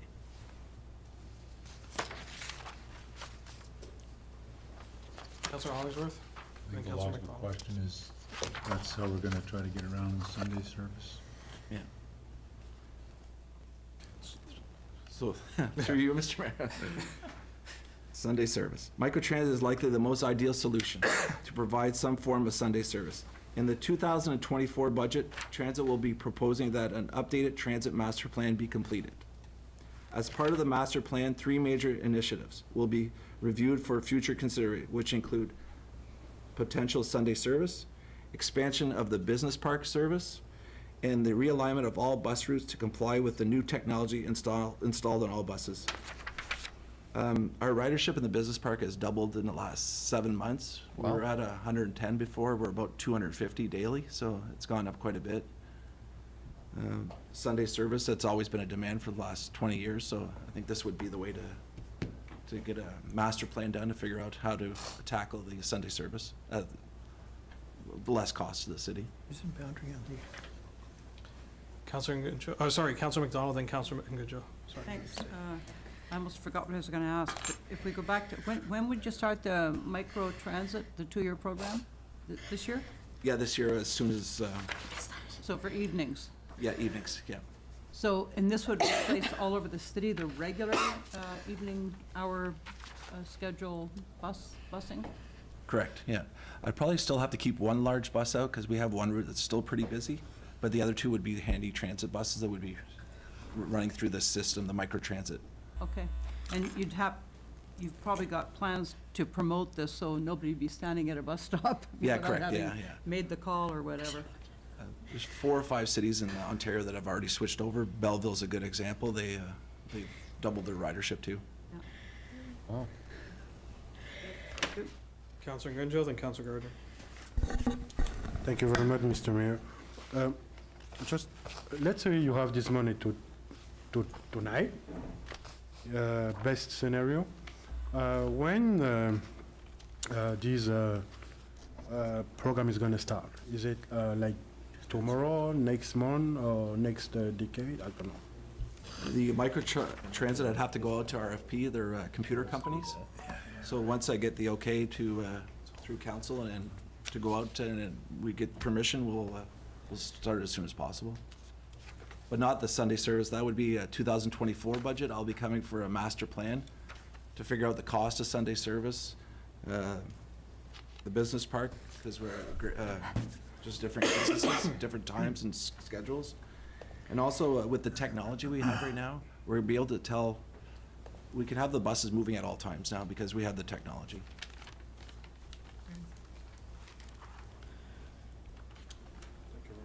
Councilor Gardner. Thank you, Mr. Mayor. With the Great Wolf Lodge and DevCore expansions, are you preparing yourselves to be able to deal with the excess ridership that is coming? Yeah, so through this master plan also, like the business park service, we would add those locations and make sure that they're part of that plan. And plus, we have 4 more businesses coming into the business park, so preparation for that, too. Yeah, we're getting a lot more demand from the business park. Yeah, thank you. Councillor Good, then Councillor McDonald. Thank you, Mr. Mayor, through you. I know just earlier you had mentioned that the fleet is basically at its full complement, or with this new addition it will be, given the increased demand with the business park, Great Wolf Lodge, Dev Center. Are you anticipating that with that increased ridership that we will need new buses in a reasonable timeframe? Not with this microtransit. It's more the buses we would have right now. We could run it with this. It's more, the microtransit is more off-peak times. Okay. And it covers more area. I'll give you an example, like the Riverdale route has 72 stops. So at night, instead of going to all 72 stops, people put it in on their phone, we'll just go to the 5 major stops and pick up at that location. So you can combine Brookdale and Riverdale as a combination. So you pick up a lot more passengers and less fuel, less everything. So they would still be going to the actual bus stops themselves. They're not going to be like. Yeah, so you'd have to meet at the bus stop. So I'm just curious how it would actually work. So let's say like I'm, wherever, somewhere in Riverdale, and I say, okay, I need a bus, and the bus is coming, and then, 2 minutes later, somebody else needs a bus, but it's at a bus stop closer to the bus. Would it then kind of reroute where it was going to go based on that demand and when they're sort of coming in? Correct, yeah. So the computer is always thinking and it tells you which way to turn and which way to go. And would it update me then and say, oh, your bus is going to be delayed by a few minutes just due to rerouting? Yeah, correct. Interesting. Cool. I like that. Thank you. Councillor McDonald. Thanks. I got confused between business park and Sunday service. Were you saying that the business park increase in business is putting pressure on to have service in the business park on Sunday as well? Or No, not what was the, connection yeah. between- No, I just want to add it through my master plan to have a better coverage in the business park. And I think maybe that's by using the microtransit, so we'll get more area coverage. Yeah, okay. So then, second question, bouncing off Councillor Good's question. So if the bus is going to be later and she'd be advised that would be the case, she'd still get the bus at that stop? Correct. The bus wouldn't change route, it just, okay, thank you. Councillor McIntosh. The on-demand service, didn't they try that 15 years ago? Yeah, it was called Dial-A-Bus. Oh, yeah, that's what it was. But it was more of a manual call-in, and we'd book the routes and make a schedule. Yeah. So now this computer does Yeah, everything. that for didn't you. work, though. No, it was, but this new computer, they've tried it in 4 other cities, and it's working. Good, It's okay. How many mechanics do you have working out of the station? 6. 6? Yeah. Maybe the fire chief can answer. Is a fire mechanic, do they have a mechanic up there too? Yeah. So. But it's not under Cornwall Transit anymore, it's under the fire department. Okay, so he works on fire vehicles only, though? Yes, correct. Okay. But at Cornwall Transit. What was happening before? It was a Cornwall Transit mechanic. Didn't send him out of town? No. Oh, somebody told me one time they sent buses out of, fire trucks out of town to be major repairs, but we can do that all here now? Right. Yeah. Okay, that's good. Councillor Ngunjo. Thank you very much, Mr. Mayor. Quick question. Where are we compared to Toronto, where we are seeing a lot of insecurity matters? Are you concerned? Are you anticipating this kind of problem? Do you see an increase of security matters in the buses, or everything is stable, we're in the paradise now? So, first of all, all our buses now, we order a shield, and it's a lock system, so that all the bus drivers are protected. We're starting to see a little bit more workplace, more violence a little bit, but it's not too bad. So, quiet. Yeah, but we just added on to all the buses, 0 tolerance for language, fighting, or anything, so we put a lot of signs and a lot of thought into it, so, to protect the operators. Okay, thank you very much. Further questions? Just have one quick one. I know we're going back a bit, but in terms of modernization and whatnot, you're using hybrid buses currently.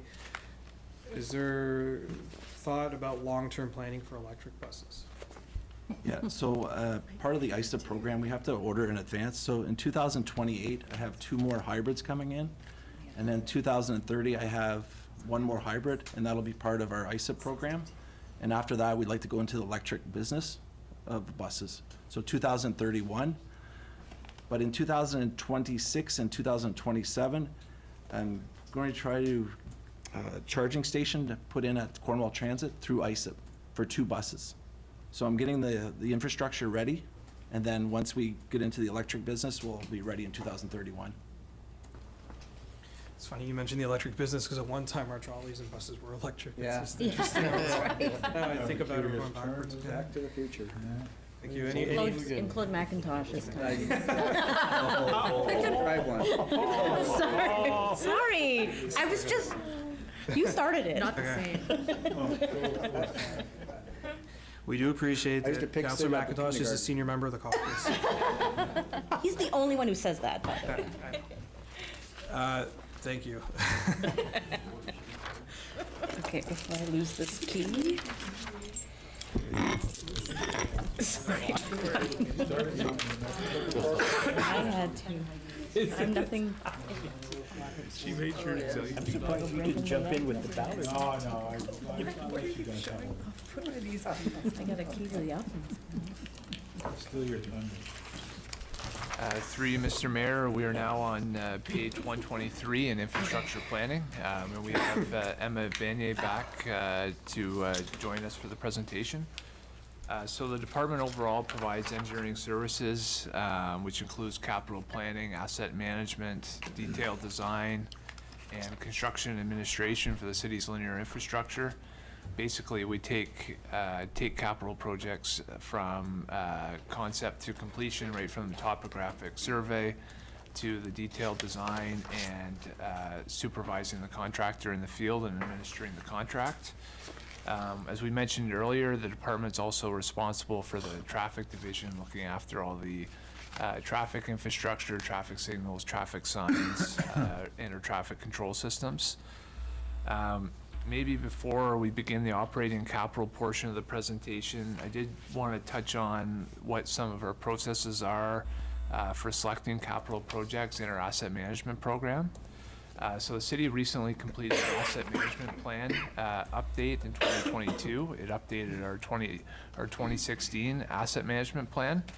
Asset management planning involves monitoring of condition, costs, risks, performance, and useful lives of all of our assets to identify and prioritize our projects. The objective of asset management planning is to maximize benefits, manage risk, and provide satisfactory levels of service to the public in a sustainable manner. It also provides for financial planning and priority setting to ensure that the lifespan of our infrastructure is maximized and that our long-term capital plans align with our available financial resources as well. So the AMP provided recommended spending targets to meet our level of service targets over 10 and 25 years, depending on the asset class. And the budget that we've presented here tonight for capital aligns with the recommendations made within that asset management plan. So with that, I'll turn it over to Ms. Vanier, and she'll present operating as well as our capital projects contained within infrastructure.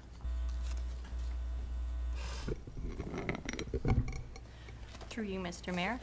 In 2023, there is a 6.27 budget increase equal to $60,000. There are no changes to the full-time staffing complement. However, salaries and benefits have increased by 5.78% due to incremental and contractual obligations.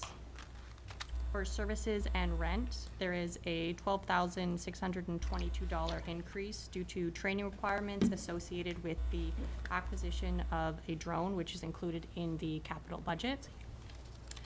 Principal and interest charges have decreased by 15% due to loans for capital projects funded by debt having been paid back. Contributions to our reserves have increased by $11,000. Resulting from the previous acquisition of the former CN spur line adjacent to the Benson Center and 7th Street West. Funds from the land reserve were used to purchase this land. This represents the final year to pay back the reserve. Revenue from this division is primarily derived from the internal design and construction management fees, which are charged to each capital project. Essentially, this department operates as consultants, charging capital design fees to each project. There's an increase in revenue this year to be consistent with the industry standard. Any questions on operation?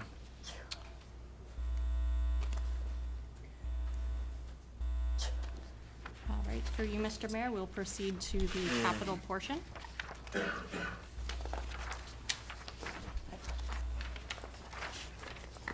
So starting on page 126 is our asphalt resurfacing on various city streets.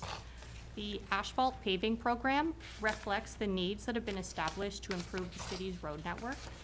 Roads are selected for asphalt surfacing improvements based off of Ontario minimum maintenance standards, speed limits, daily traffic volumes, MPO pavement design, and from pavement condition ratings, or PCRs, given to each street from the municipal road evaluation that is completed by experienced city staff on a biannual basis. In addition, we take into consideration comments from municipal works, public sentiment, and buried infrastructure. On arterial and collector streets, when they have a PCR rating of 50 or less, they are considered, and local streets with a PCR of less than 45 are considered for improvement.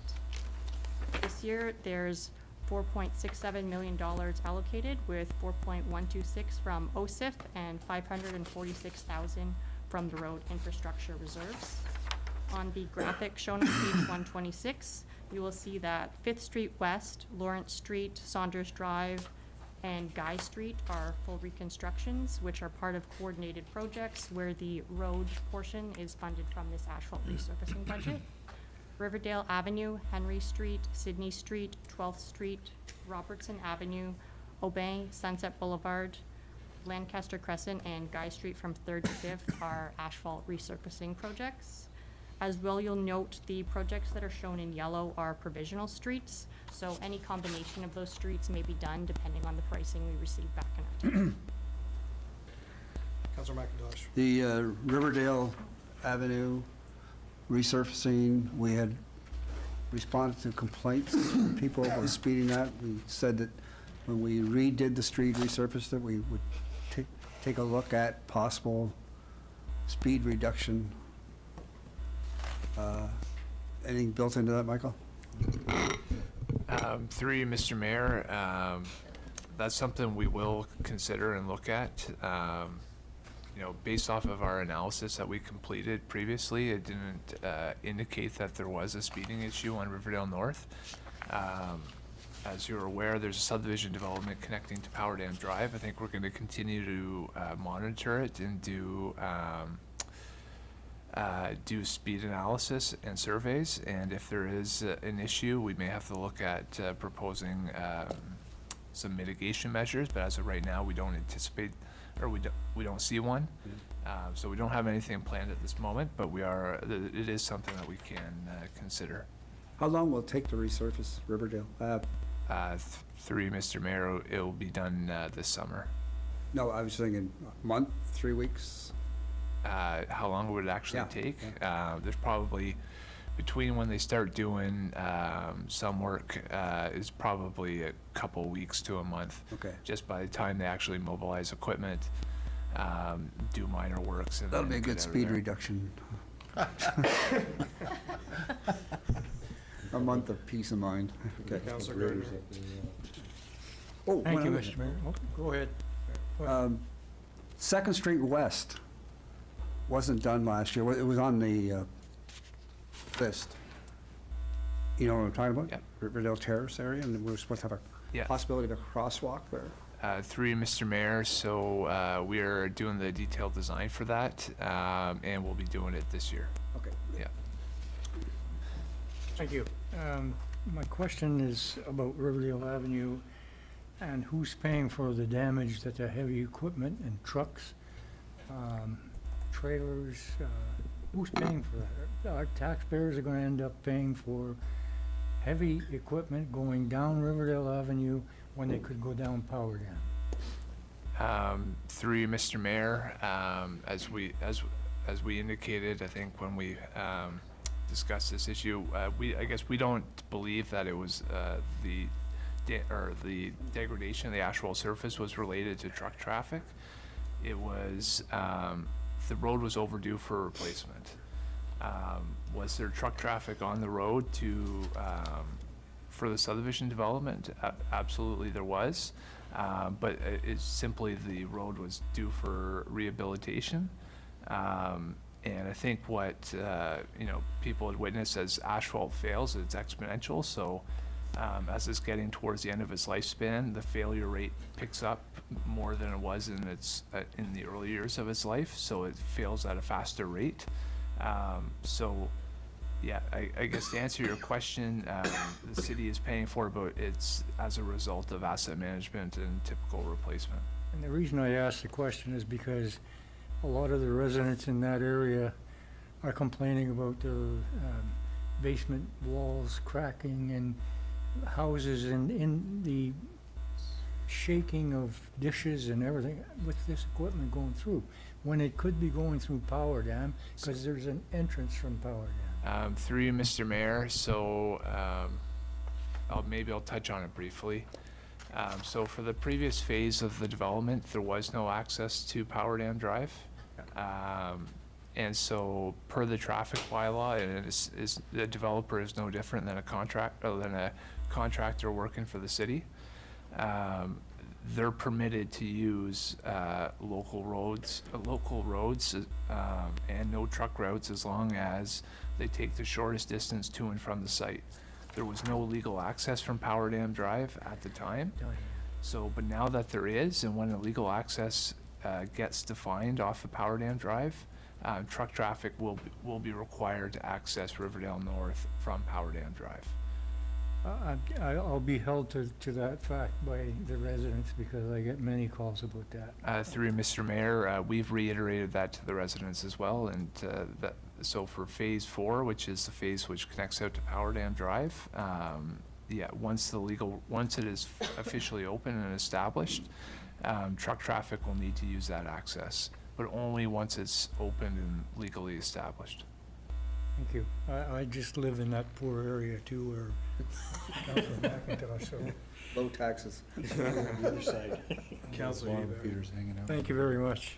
Thank you, Mr. Mayor. I know it's not going to make the list this year, obviously, or next year, but while I have your attention, third between York and Bedford is like a roller coaster right now. Just, I take it home after council, and once every couple of weeks, I don't notice it, but it's been like 6 times in like 2 weeks.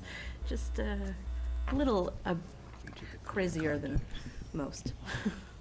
Through you, Mr. Mayor, that is on our 10-year capital plan. I can't speak to exactly which year it is, but it's on there. Good to know that it's on our radar. Yeah. It's going to get a little bit more roller coastery by then, but. I thought I saw that project for water and sewer complete reconstruction. Maybe I'm wrong. Oh, maybe. That makes sense. Just It's as a okay. note. Don't worry. Don't waste any time on it. Councilor Carry Green. on. Thank you, through you, Mr. Mayor. I just wanted to ask, so the Sydney Street resurfacing project, does that also include, again, like all the sewer and the underground stuff? Through you, Mr. Mayor, so the previous section did, the section to the north does not. Okay. And to Councilor Ebert's question, that block is included within our project for this year. Okay. In water and sewer, so. It's great to hear. Great, so that section of Sydney probably won't be quite as intensive as it's been in previous years then, given that it's just a resurfacing project, I imagine? It's a full reconstruction, so it will be intensive, but not as lengthy, I would say. It looks really good. I can't wait for the snow to be gone and just coast down that road on my bike. Thank you.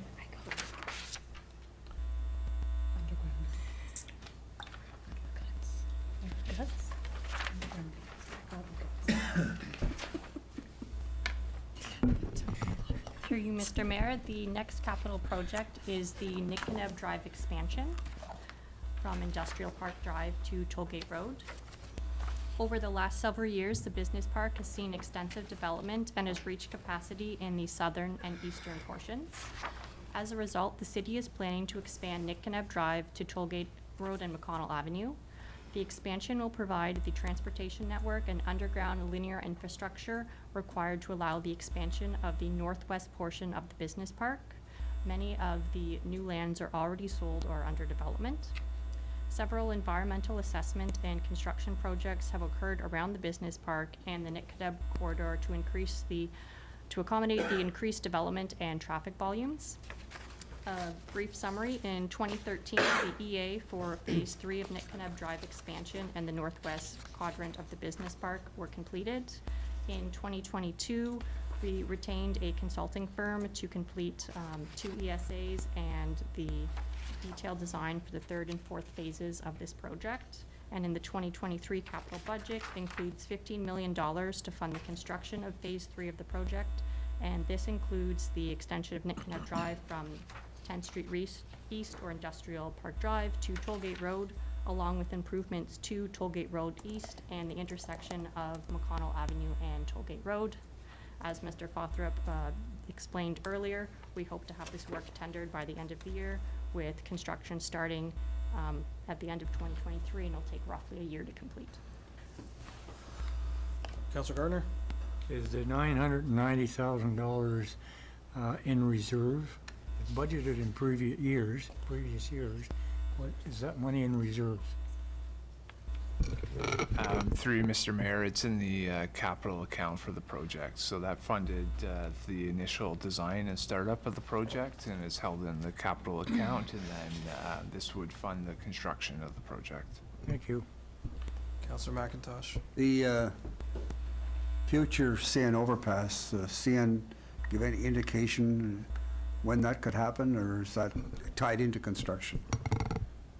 Through you, Mr. Mayor, so we're currently doing a traffic analysis to see what the traffic generation is expected to be on this section of Nitkadeb Drive. There's certain criteria that generate the need for an overpass. Some are vehicle traffic on the road, but other is related to train traffic, train speed. So as part of the traffic study that we're doing, we're looking at the warrants of that overpass and estimating when it would be needed, but I don't have an answer for you today as to when it would be needed. That crossing is terrible. Worst crossing probably in the eastern region. And if you're going to have more traffic going over that, it really is. It's Yeah. two times I've gone over, you have to slow right down. Yeah, so the CN has done maintenance to that crossing, and it's one that we continue to monitor because of the same issues that you indicate as well. Yeah, for sure. Councilor McDonald? Thank you, Mr. Mayor. Through you, so that brings up the train crossing on Boundary Road to my mind. Surely there's enough train traffic and vehicular traffic to warrant an overpass there? Through you, Mr. Mayor, so it used to be a higher priority when 10th Street Extension was obviously, which was made it very dangerous. But when that was removed, obviously the safety did improve of that crossing. We do have a project in the budget previously to look at the warrants of that intersection or of that overpass as well, and do a preliminary design for it to basically laying out the footprint. We were going to, or as part of this study, we wanted to evaluate the warrants, and then also as part of any of these overpass projects, Transport Canada is a potential funding partner. CN is a funding partner, as well as the city. So we're looking at those conversations, but as to the exact warrants as to when or if it would be required, that's something we're looking at. Okay, so it's somehow, it's on the books anyway. What do you mean by warrants? Warrants is basically what identifies when an improvement is needed. Okay. So when an overpass is needed, or when an intersection requires signalization, so on and so forth. Very good, thank you. Councilor Grinjo, then Councilor Savary. Thank you very much, Mr. Mayor. Please tell me, is it linked to the water park project that we spoke about a few months ago? Through you, Mr. Mayor, yes. So this would provide service to that project. It's serviced by Nick Knapp Drive and has land abutting it. So, if I understand, these need to be done before the big project start, right? Correct. So this is, generating the need for the project. Yeah, that's correct. So the ball is in our side. Correct, yeah. Okay, thank you very much. Councillor Sandberg.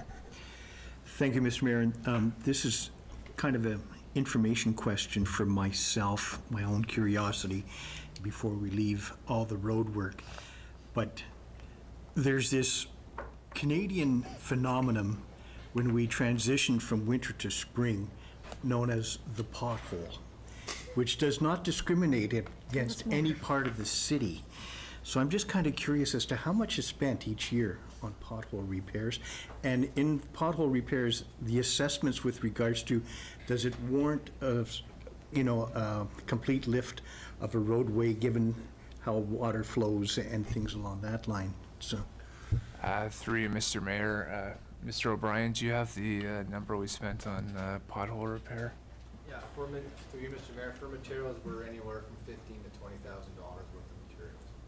material. Yeah, it doesn't include the actual labor and the equipment. Includes labor and, That doesn't include, that's just for the material itself. okay. Through you, Mr. Mayor, that's our proposed budget to answer, yeah. Further questions?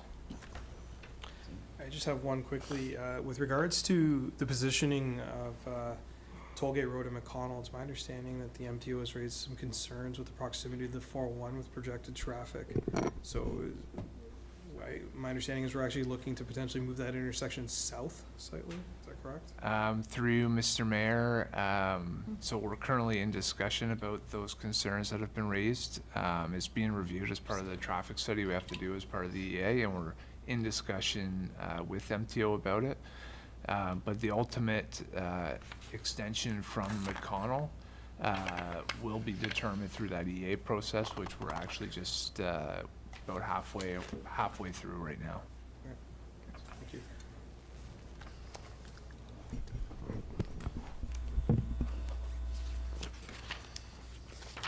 Through you, Mr. Mayor, the next capital project is the Centertown, Water Street, and Montreal Road intersections on page 128.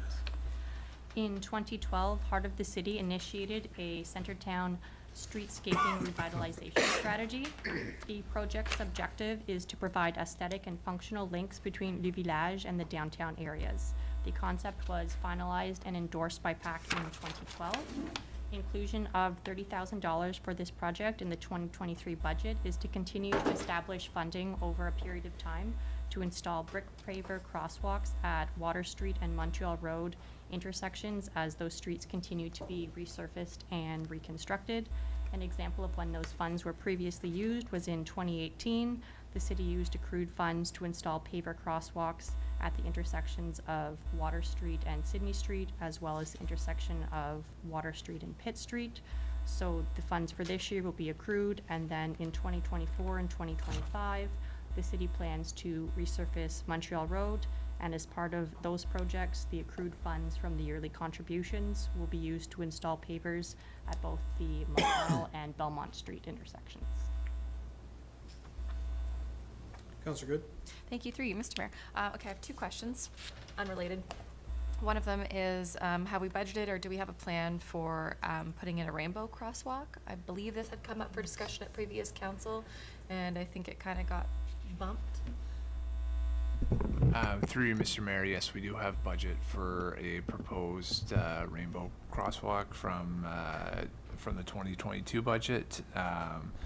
Part of the recommendation from council was awaiting TAC guidelines on the installation, which were expected in early 2023, and then from there doing consultation and then looking to implement a rainbow crosswalk. Wonderful. So we do anticipate that this will be a project happening this year? We do, provided we get guidelines issued by TAC on the installation. Okay. All right, and my next question, totally unrelated.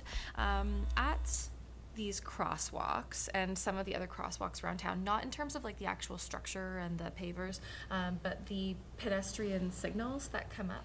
I'm just wondering if it's a matter of programming or what it comes down to, but I noticed that at some of the intersections, let's say whenever the light turns green for a vehicle, and I'm going to use an example of the crossing at Lamro Park at Pitt and Water, that if a vehicle approaches on Pitt Street heading south to turn one way or the other, and the light turns green, if you're a pedestrian coming up, the pedestrian signal doesn't come on automatically. You actually have to press the button in order for the pedestrian signal to come on. So if you're kind of walking up there and you see, oh, well, the lights must be green because there's a car coming, you don't know if it just turned green and you got lots of time to cross, or if it's about to turn red and don't cross at all. I'm just wondering if those kind of considerations or those changes can be made. If it's a simple change, that would be awesome. I know personally there's a couple places in town that I've been able to identify, and through you, Mr. Mayor, yes, so all our traffic control signals are programmable,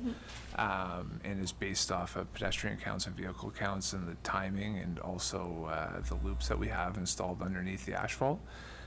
If you have specific intersections you want us to look at, feel free to forward us to them, and we can look at it. beautiful, thank you.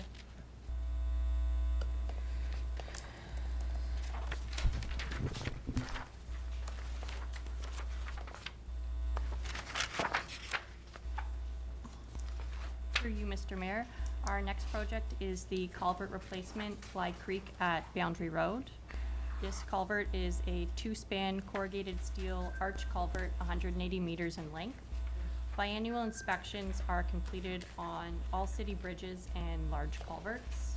In the 2022 Ontario Structural Inspection Manual Report, this structure was identified as nearing its end of life and requiring rehabilitation or replacement. We're planning to fund this project over 2 years. In 2023, $500,000 is allocated in the budget for the condition assessment, detailed design, and geotechnical investigations.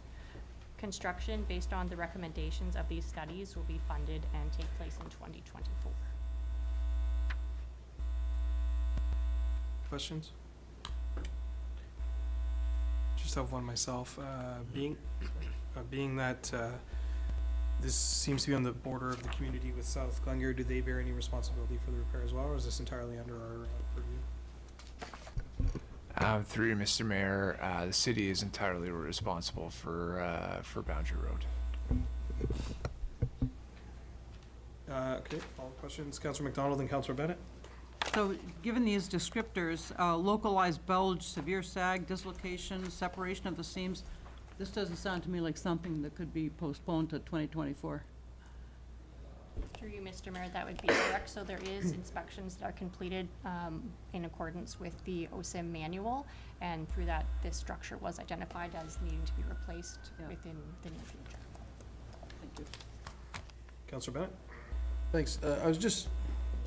I don't know if I understood completely what this 500,000 is going to be spent on. Could you just run that by me again?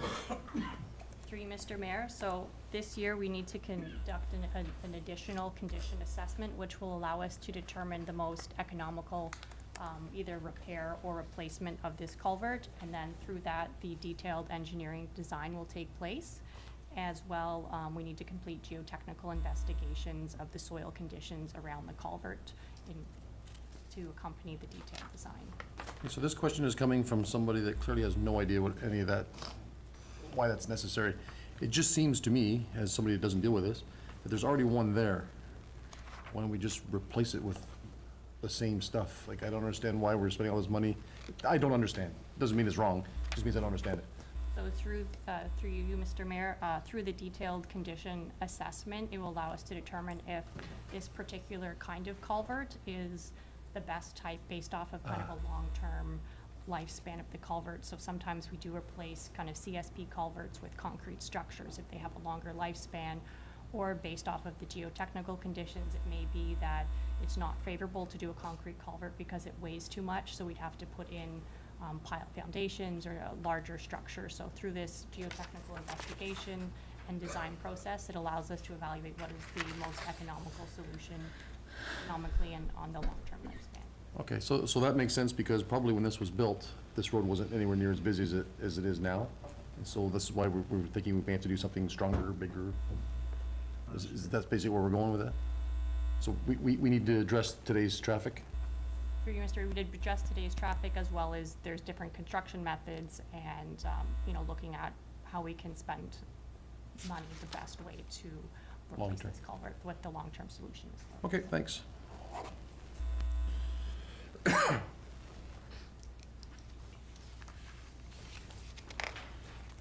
Through you, Mr. Mayor, the next capital project is small diameter culvert replacements. Throughout the city, typically in road corridors which have been built to rural standards, there are small diameter CSP culverts that range in size from 400 to 900 millimeters in diameter. Although these culverts are smaller, failure of these culverts would cause major disruptions to the city's road network. To ensure they remain in good repair, annual culvert inspections are completed by experienced city staff. From those inspections, priorities for replacement are identified. $100,000 has been allocated in the 2023 budget for these culvert replacements. The list shown on page 130 identifies a few priority locations. Each year, the city completes as many as possible based on the budget. Any questions? Just one, sorry. Mr. Bennett? I'm just curious, what's an average cost of one of these? Is this one, can I go back? Is this the type of one we're just gonna redo what's already there? Like, we don't need to, so what was the typical average cost of one of those? Through you, Mr. Mayor, we're looking at ranging between $40,000 to $80,000 for a replacement. It depends on the diameter of the culvert, Okay. as well as the restoration road conditions, if there are any utilities that we have to work around or relocate as a result of the construction work. A lot more than you think. Okay, thanks. Councillor Sabri? Just with regards to the one on Montreal Road at the Nav Center, this is high ground. Is this routed as a catch basin and then drained over onto the river side? Is that why this culvert's there? Or? Through Mr. Ray, yes, that is one that it does have a catch basin and then it outlets to the St. Lawrence River. Okay.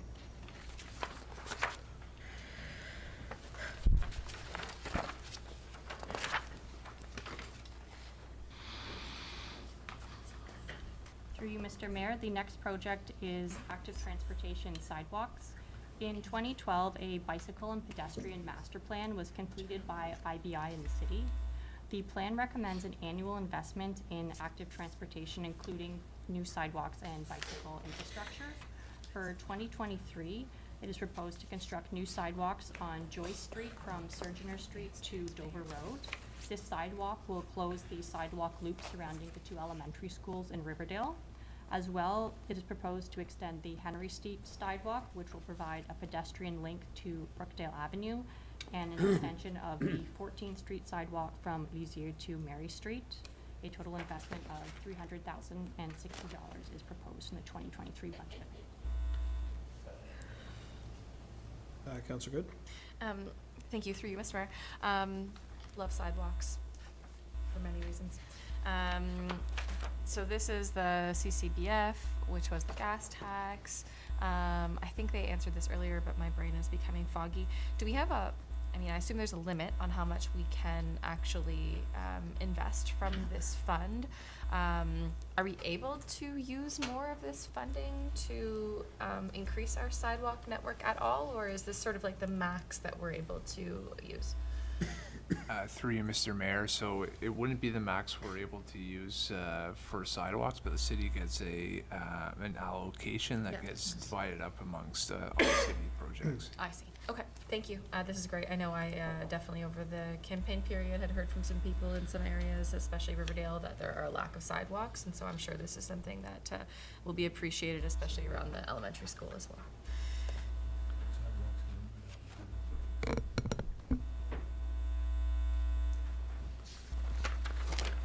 Through you, Mr. Mayor, the next project is active transportation bicycle infrastructure.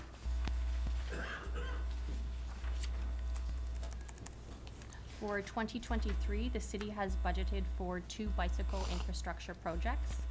The first project is the construction of bicycle lanes on 2nd Street West from Hoople Avenue to Hollidge Road. $360,000 is budgeted for the project and funded from the Canadian Community Building Fund. The second project is a multi-year project consisting of the construction of a new recreational path along the south branch of the Raisin River. In early of 2023, it was announced that the city's application to Infrastructure Canada Active Transportation Fund was successful. This program will provide funding for up to 60% of the project. So the city will receive $720,000 of the $1.2 million required to complete this project, and will receive it over a course of 3 years. So for 2023, the municipal contribution of 40% being $80,000 will be funded through the Canadian Community Building Fund. Any questions? Okay. Through you, Mr. Mayor, the next project is the pedestrian corridor and streetscaping from Pitt Street to St. John's Lane. So the project involves streetscaping on a city-owned property between Pitt Street. I'll just wait a moment. Sorry, that was supposed to happen yesterday. Yeah, that's right, yeah. Right around your presentation. Quick, call it in now. I thought it was a recording from last night. Actually, they just play it every time around 7:30, 8 o'clock. Don't worry, we'll adjourn soon. So the project involves streetscaping of a city-owned property between Pitt Street and St. John's Lane. This project will improve connectivity between the municipal parking lot, the downtown, and the upcoming Arts Center.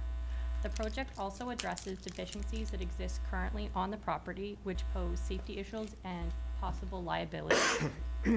Furthermore, the property to the north is proposed to be redeveloped, and pedestrian entrances from that property will exit into this corridor. The project includes constructing a pathway to connect to the Pitt Street to St. John's Lane. This will include lighting, landscaping, placemaking elements, and a parkette feature. It will involve consultation with the downtown BIA, who are also advocating for improvements in this area. So $100,000 have been proposed in the 2023 budget for this project. Councillor McDonald and Councillor Good. Thank you, Mr. Mayor. So my question has to do with timelines here. Are we able to do the road work here on the pathway before the entrances to the building on the north side are fixed up? Like it says, there has to be redevelopment on the property to the north, the city-owned property, including, I think, some entrances into this piece of land. Through you, Mr. Mayor, the entrances are a private property, so they're planning to redevelop it into a residential property. So there will be entrances exiting onto the city's lane. So we're not dependent on those entrances, but it is important that the lane receive those repairs so that pedestrians are not exiting on a lane that has current deficiencies on it. Right. So do we have to go first, or do they have to do their entrances and exits first? Like, they might be a step down onto our property? Through you, Mr. Mayor, we would complete our repairs first. Okay, thank you. Councillor Good. Thank you, through you, Mr. Mayor. A couple of months ago, I was given a presentation by somebody from the downtown BIA, and they showed this beautiful rendering of like a lighting arch and public art. So when I hear about this and the placemaking and the lighting, I'm wondering, is this the same project, or is this the city is doing something different? So through you, Mr. Mayor, it is the same project, so Okay. the city's portion will be the road aspect of it. Okay. And then the downtown BIA, currently they're applying for funding and using some of their levies, so they'll be funding the lighting and parkette feature aspect of it. Okay. So we'll be coordinating with them to oversee kind of the installation if they need foundations or those aspects of their lighting feature. Wonderful. Okay, good. Yeah, seeing it on here, I was hoping that it was happening in tandem. Obviously, you know, you don't want to do a whole resurfacing of that laneway just for someone else to say, actually, we wanted to come and we're going to tear it up, hopefully. So that's really exciting to hear. And this is anticipated as, just to echo the question of Councillor McDonald, this is anticipated for this summer, or when is the timeline expected? Through Mr. Mayor, it is part of our 2023 works. fabulous. I am so excited to see it. Thank you.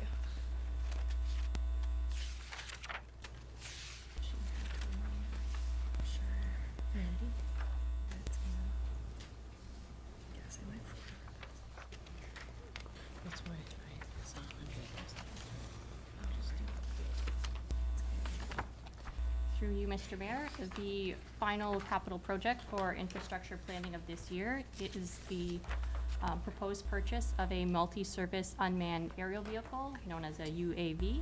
Unmanned aerial vehicles have become an increasingly popular tool used by municipalities to obtain data and imagery. They increase efficiency through their ability to collect large amounts of data in a short period of time. In 2023, we're proposing to acquire the UAV to be used by the Infrastructure Department to support our operations and departmental activities. It will be used to update the orthoimagery, geospace data, collect large-scale topographical surveys, as well to assist with condition assessments, particularly on assets that are challenging or hard to access. The UAV will also be used by other departments, including bylaw and fire services. The bylaw division will use the UAV to enhance enforcement by being able to collect information from a bird's eye view, and fire services will also use it to complete assessments and assist staff during emergencies. $75,000 has been proposed in the 2023 budget for the UAV. To put this in perspective, the Infrastructure Department roughly spends this on contracted UAV services each year, so the purchase of our own UAV will allow it to be accessed by various departments of the city and reduce year-over-year spending on UAV services. Great. Councilor Goodjoe. Thank you very much, Mr. Mayor. With this technology, you're going to have access to privacy of residents. I mean, by the top, you're going to have. So, is there any bylaw, or how you going to deal with that? I mean, somebody in his swimming pool, you're on the top, you can see what he's doing. How are you going to deal with that?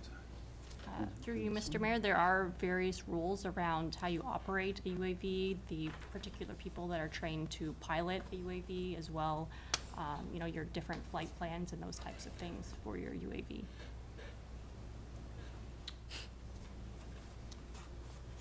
Okay. Councilor McIntosh and Councilor Sapper. Yeah. I see different departments, and fire department will make use of this too, and obviously it'd be an asset. Would the police department also be able to tap into this? Through you, Mr. Mayor, it would be a city-owned UAV, so it would be available to various departments. Individuals using the UAV will have to be specifically trained on how to use this UAV and be a certified user. I'm just thinking there would be I could think of certain investigations where drone would be an asset to a police department. Through your I guess Mr. you're saying no, they get their own. Through you, Mr. Mayor, I guess that there is the potential of that, but they would need to be licensed operators, and there may be some potential, but certainly we haven't consulted with them at this time, but anyway, it's something that could be looked into. There was a drone in the budget recently.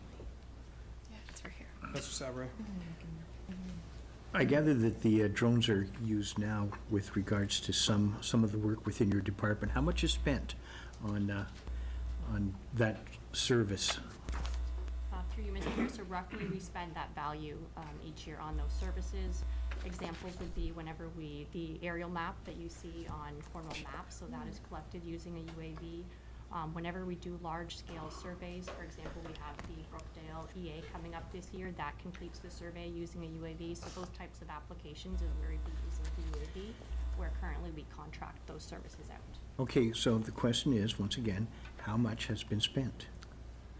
Through you, Mr. Mayor, it goes up and down significantly each year. I would say, as Ms. Vanier has indicated, $75,000 is the yearly average, but it depends on the level of accuracy on the topographic survey information as to how much exactly it costs. But as Ms. Vanier has indicated, $75,000 is probably roughly what we spent year over year, I'm going to say in the last 5 years. But some years we've spent north of $100,000, some we've spent $20,000. But I would say that this is kind of generally an average. So specific with the information that you're trying to get from it, what are the qualifications going to be necessary for a person to operate a drone and to be able to actually, come up with the information that you're seeking? So as we, through you, Mr. Mayor, so as you see, we've included in our operating budget that there'll be a training course that will be required for all of the operators that undertake the drone. So it's not something that anyone could just pick up and utilize. It'll be certain personnel that will be specifically trained to use the drone. So that's a plural by way of operators, but that's no new positions being created. Through you, Mr. Mayor, that is correct. Okay.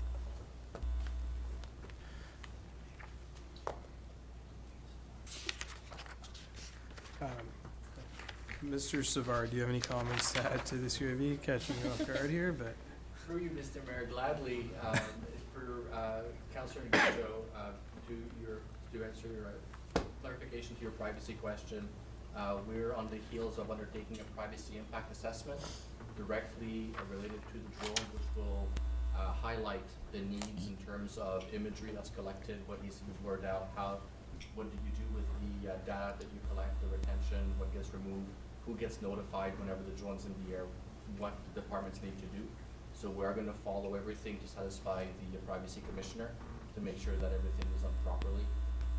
And every drone operator will undertake a Transport Canada vetted course so that they know exactly what to do, what to use with, and then the data is used by the engineers and the staff within the city to complete the work. Thank you very much. Any further questions? Thank you. So through you, Mr. Mayor, the final page is the 10-year capital forecast, and a few upcoming projects of note are the Marlow Avenue Stage 2 and 3 upgrades. So an RFP for this work has been issued in 2023 with construction for Stage 2 planned for 2024 and Stage 3 in 2027. As well, the RFP for the EA of Brookdale Avenue from 7th Street to 14th Street will be awarded in 2023, and this will cover the future redesign and construction of it. And then pages 136 and 137 cover the 10-year plan for our active transportation. Just as a quick follow-up regarding the second phase of Marlow and 9th Street, this phase will involve the houses that we currently own and potential moving of some of them. Is that correct? Through you, Mr. That is correct. Thank you.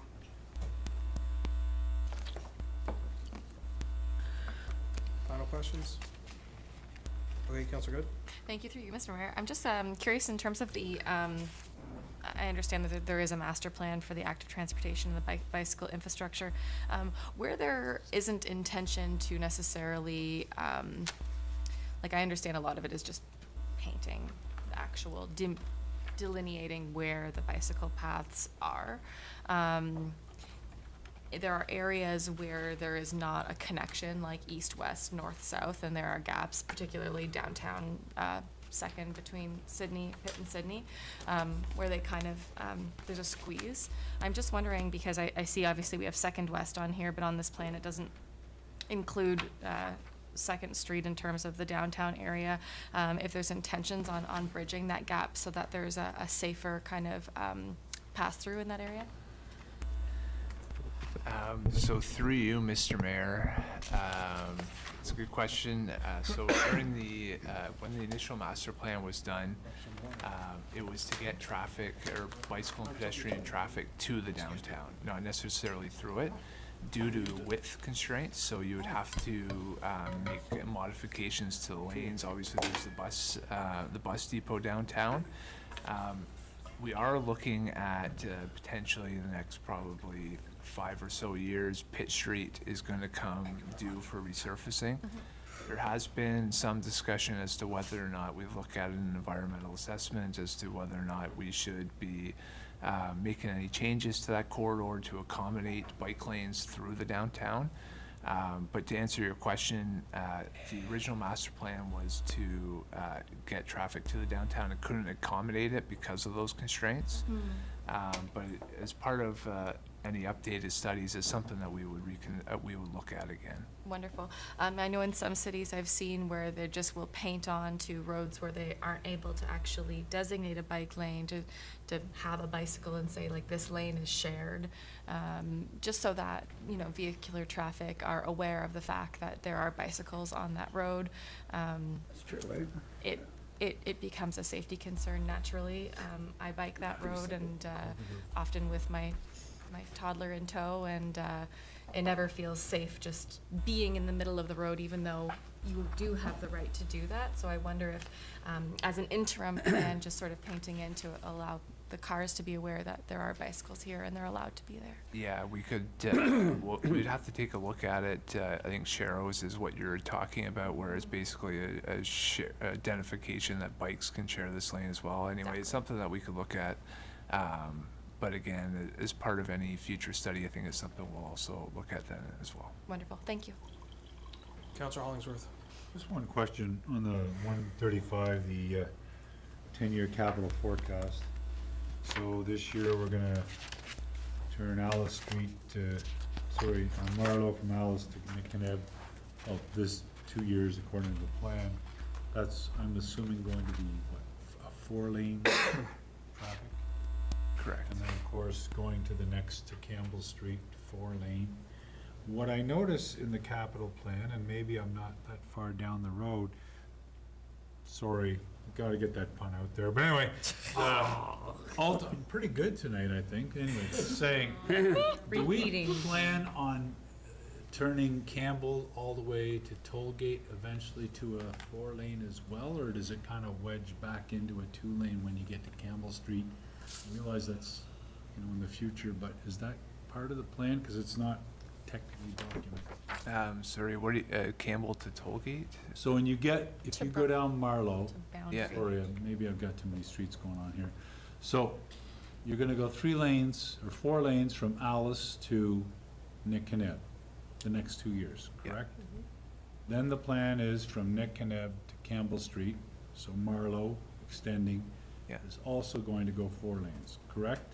It's 4 lanes up until Glenview Boulevard. That's the extent of our environmental assessment. Okay. Yeah. Do we have long-range planning to ultimately turn that final section of Marlow Avenue from Glenview towards, my streets here, Boundary Road? Are we gonna go 4 lanes to that at some point in time too, or? Through you, Mr. Mayor, there's no warrants for it at this time.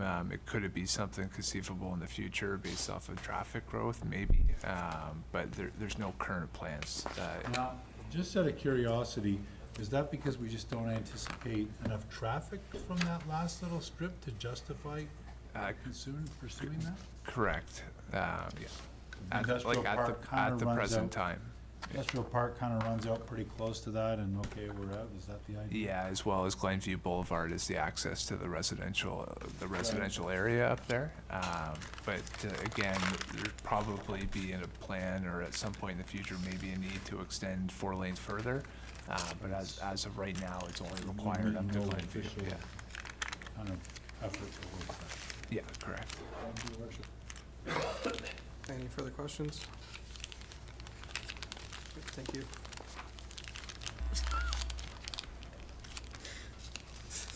Thank you, Councillor. You're there. Saving a little piece of chocolate for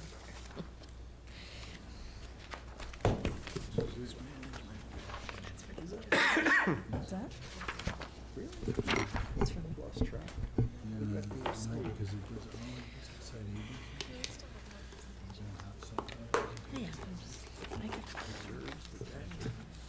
So through you, Mr. Mayor, our last department to present is Waste Management, and we have with us Stephen Romano, who is our Manager of Environmental Services. Currently, the department oversees the open landfill on Cornwall Center Road, 2 closed landfill sites, the recycling facility, the composting facility, and the hazardous waste facility. All these facilities are used to manage the city's waste. The existing open landfill was opened in 1985 and currently has an estimated lifespan of 10 years based off of the remaining capacity we have left in the landfill. The annual operating budget includes curbside collection, recycling collection and processing, operation of the landfill site, landfill security and monitoring of the scales, leaf and yard waste collection, and the household waste depot. Another major responsibility of the department is to plan and provide new waste reduction and diversion programs in order to meet municipal and provincial objectives while seeking ways to conserve valuable space in the current landfill design and ultimately maximizing the remaining useful life of the landfill. The biggest impacts to the waste management budget is the CPI increases for our curbside collection contracts, waste recycling. Additionally, we awarded a landfill operations contract this year, which was increased and was consistent with CPI changes in the market. These increases, as council will see, are being offset with increases in revenue associated with tipping fees. But with that, I'll hand it over to Stephen. Stephen will walk through some of the commentary pertaining to the operating budget, the changes, as well as speak to any capital. Councillor Dupel. Sorry, Mr. Mayor, I'm on call for work and I've just been called in, so I'm gonna.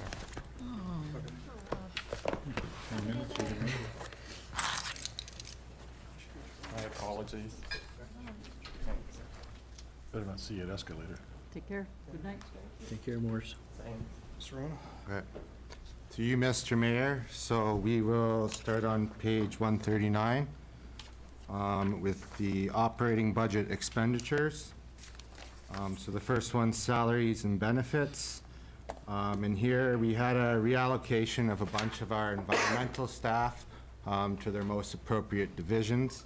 And the one that most affects our waste management budget is having the sustainability project coordinator, her complete salary being under waste management.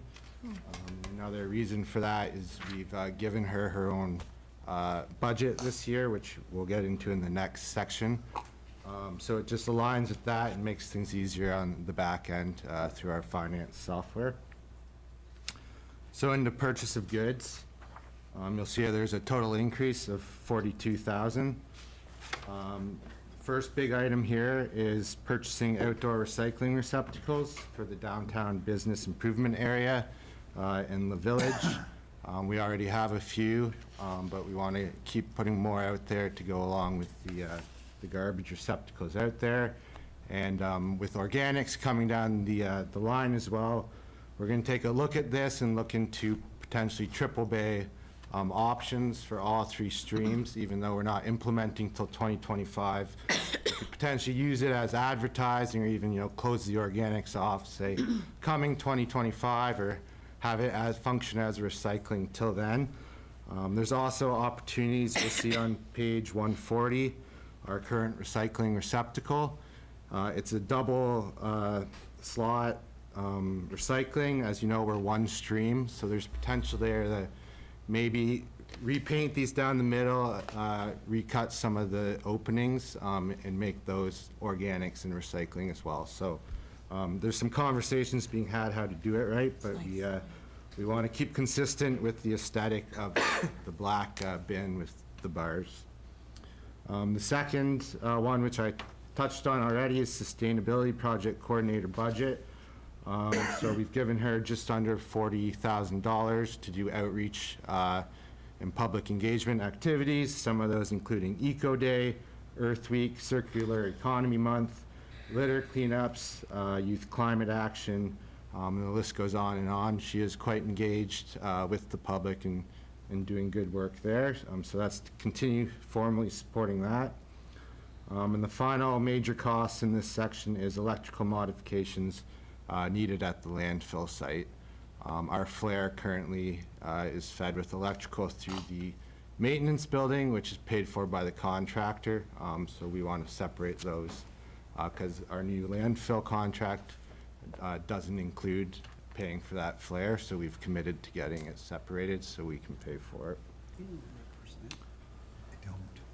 Moving into services and rents, there's an estimated $340,000 increase. As Mike touched on, a big component of this is CPI increase. A lot of our collection contracts were entitled to the large CPI increase this year. Mike also mentioned our new landfill contract as of Jan 1 also came in around that CPI increase number. Some positives too, we're increasing the landfill operational hours on Saturday.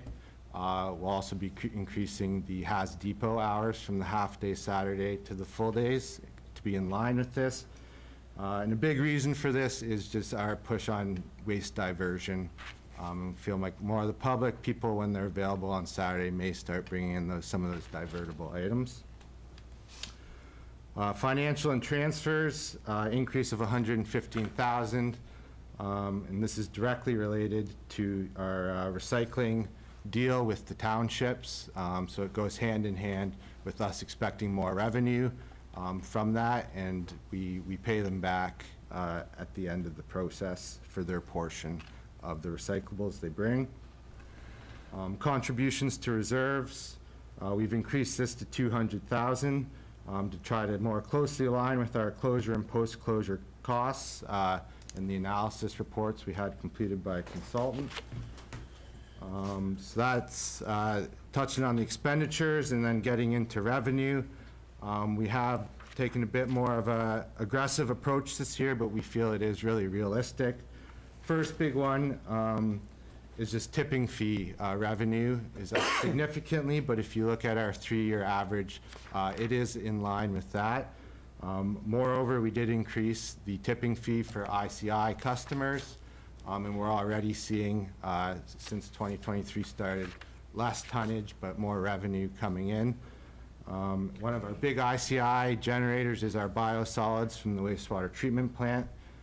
We want to obviously get those out in the long term, but they are paying that increased fee for the time being till we do our biosolids, organics, and septic master plan to find their ultimate end goal.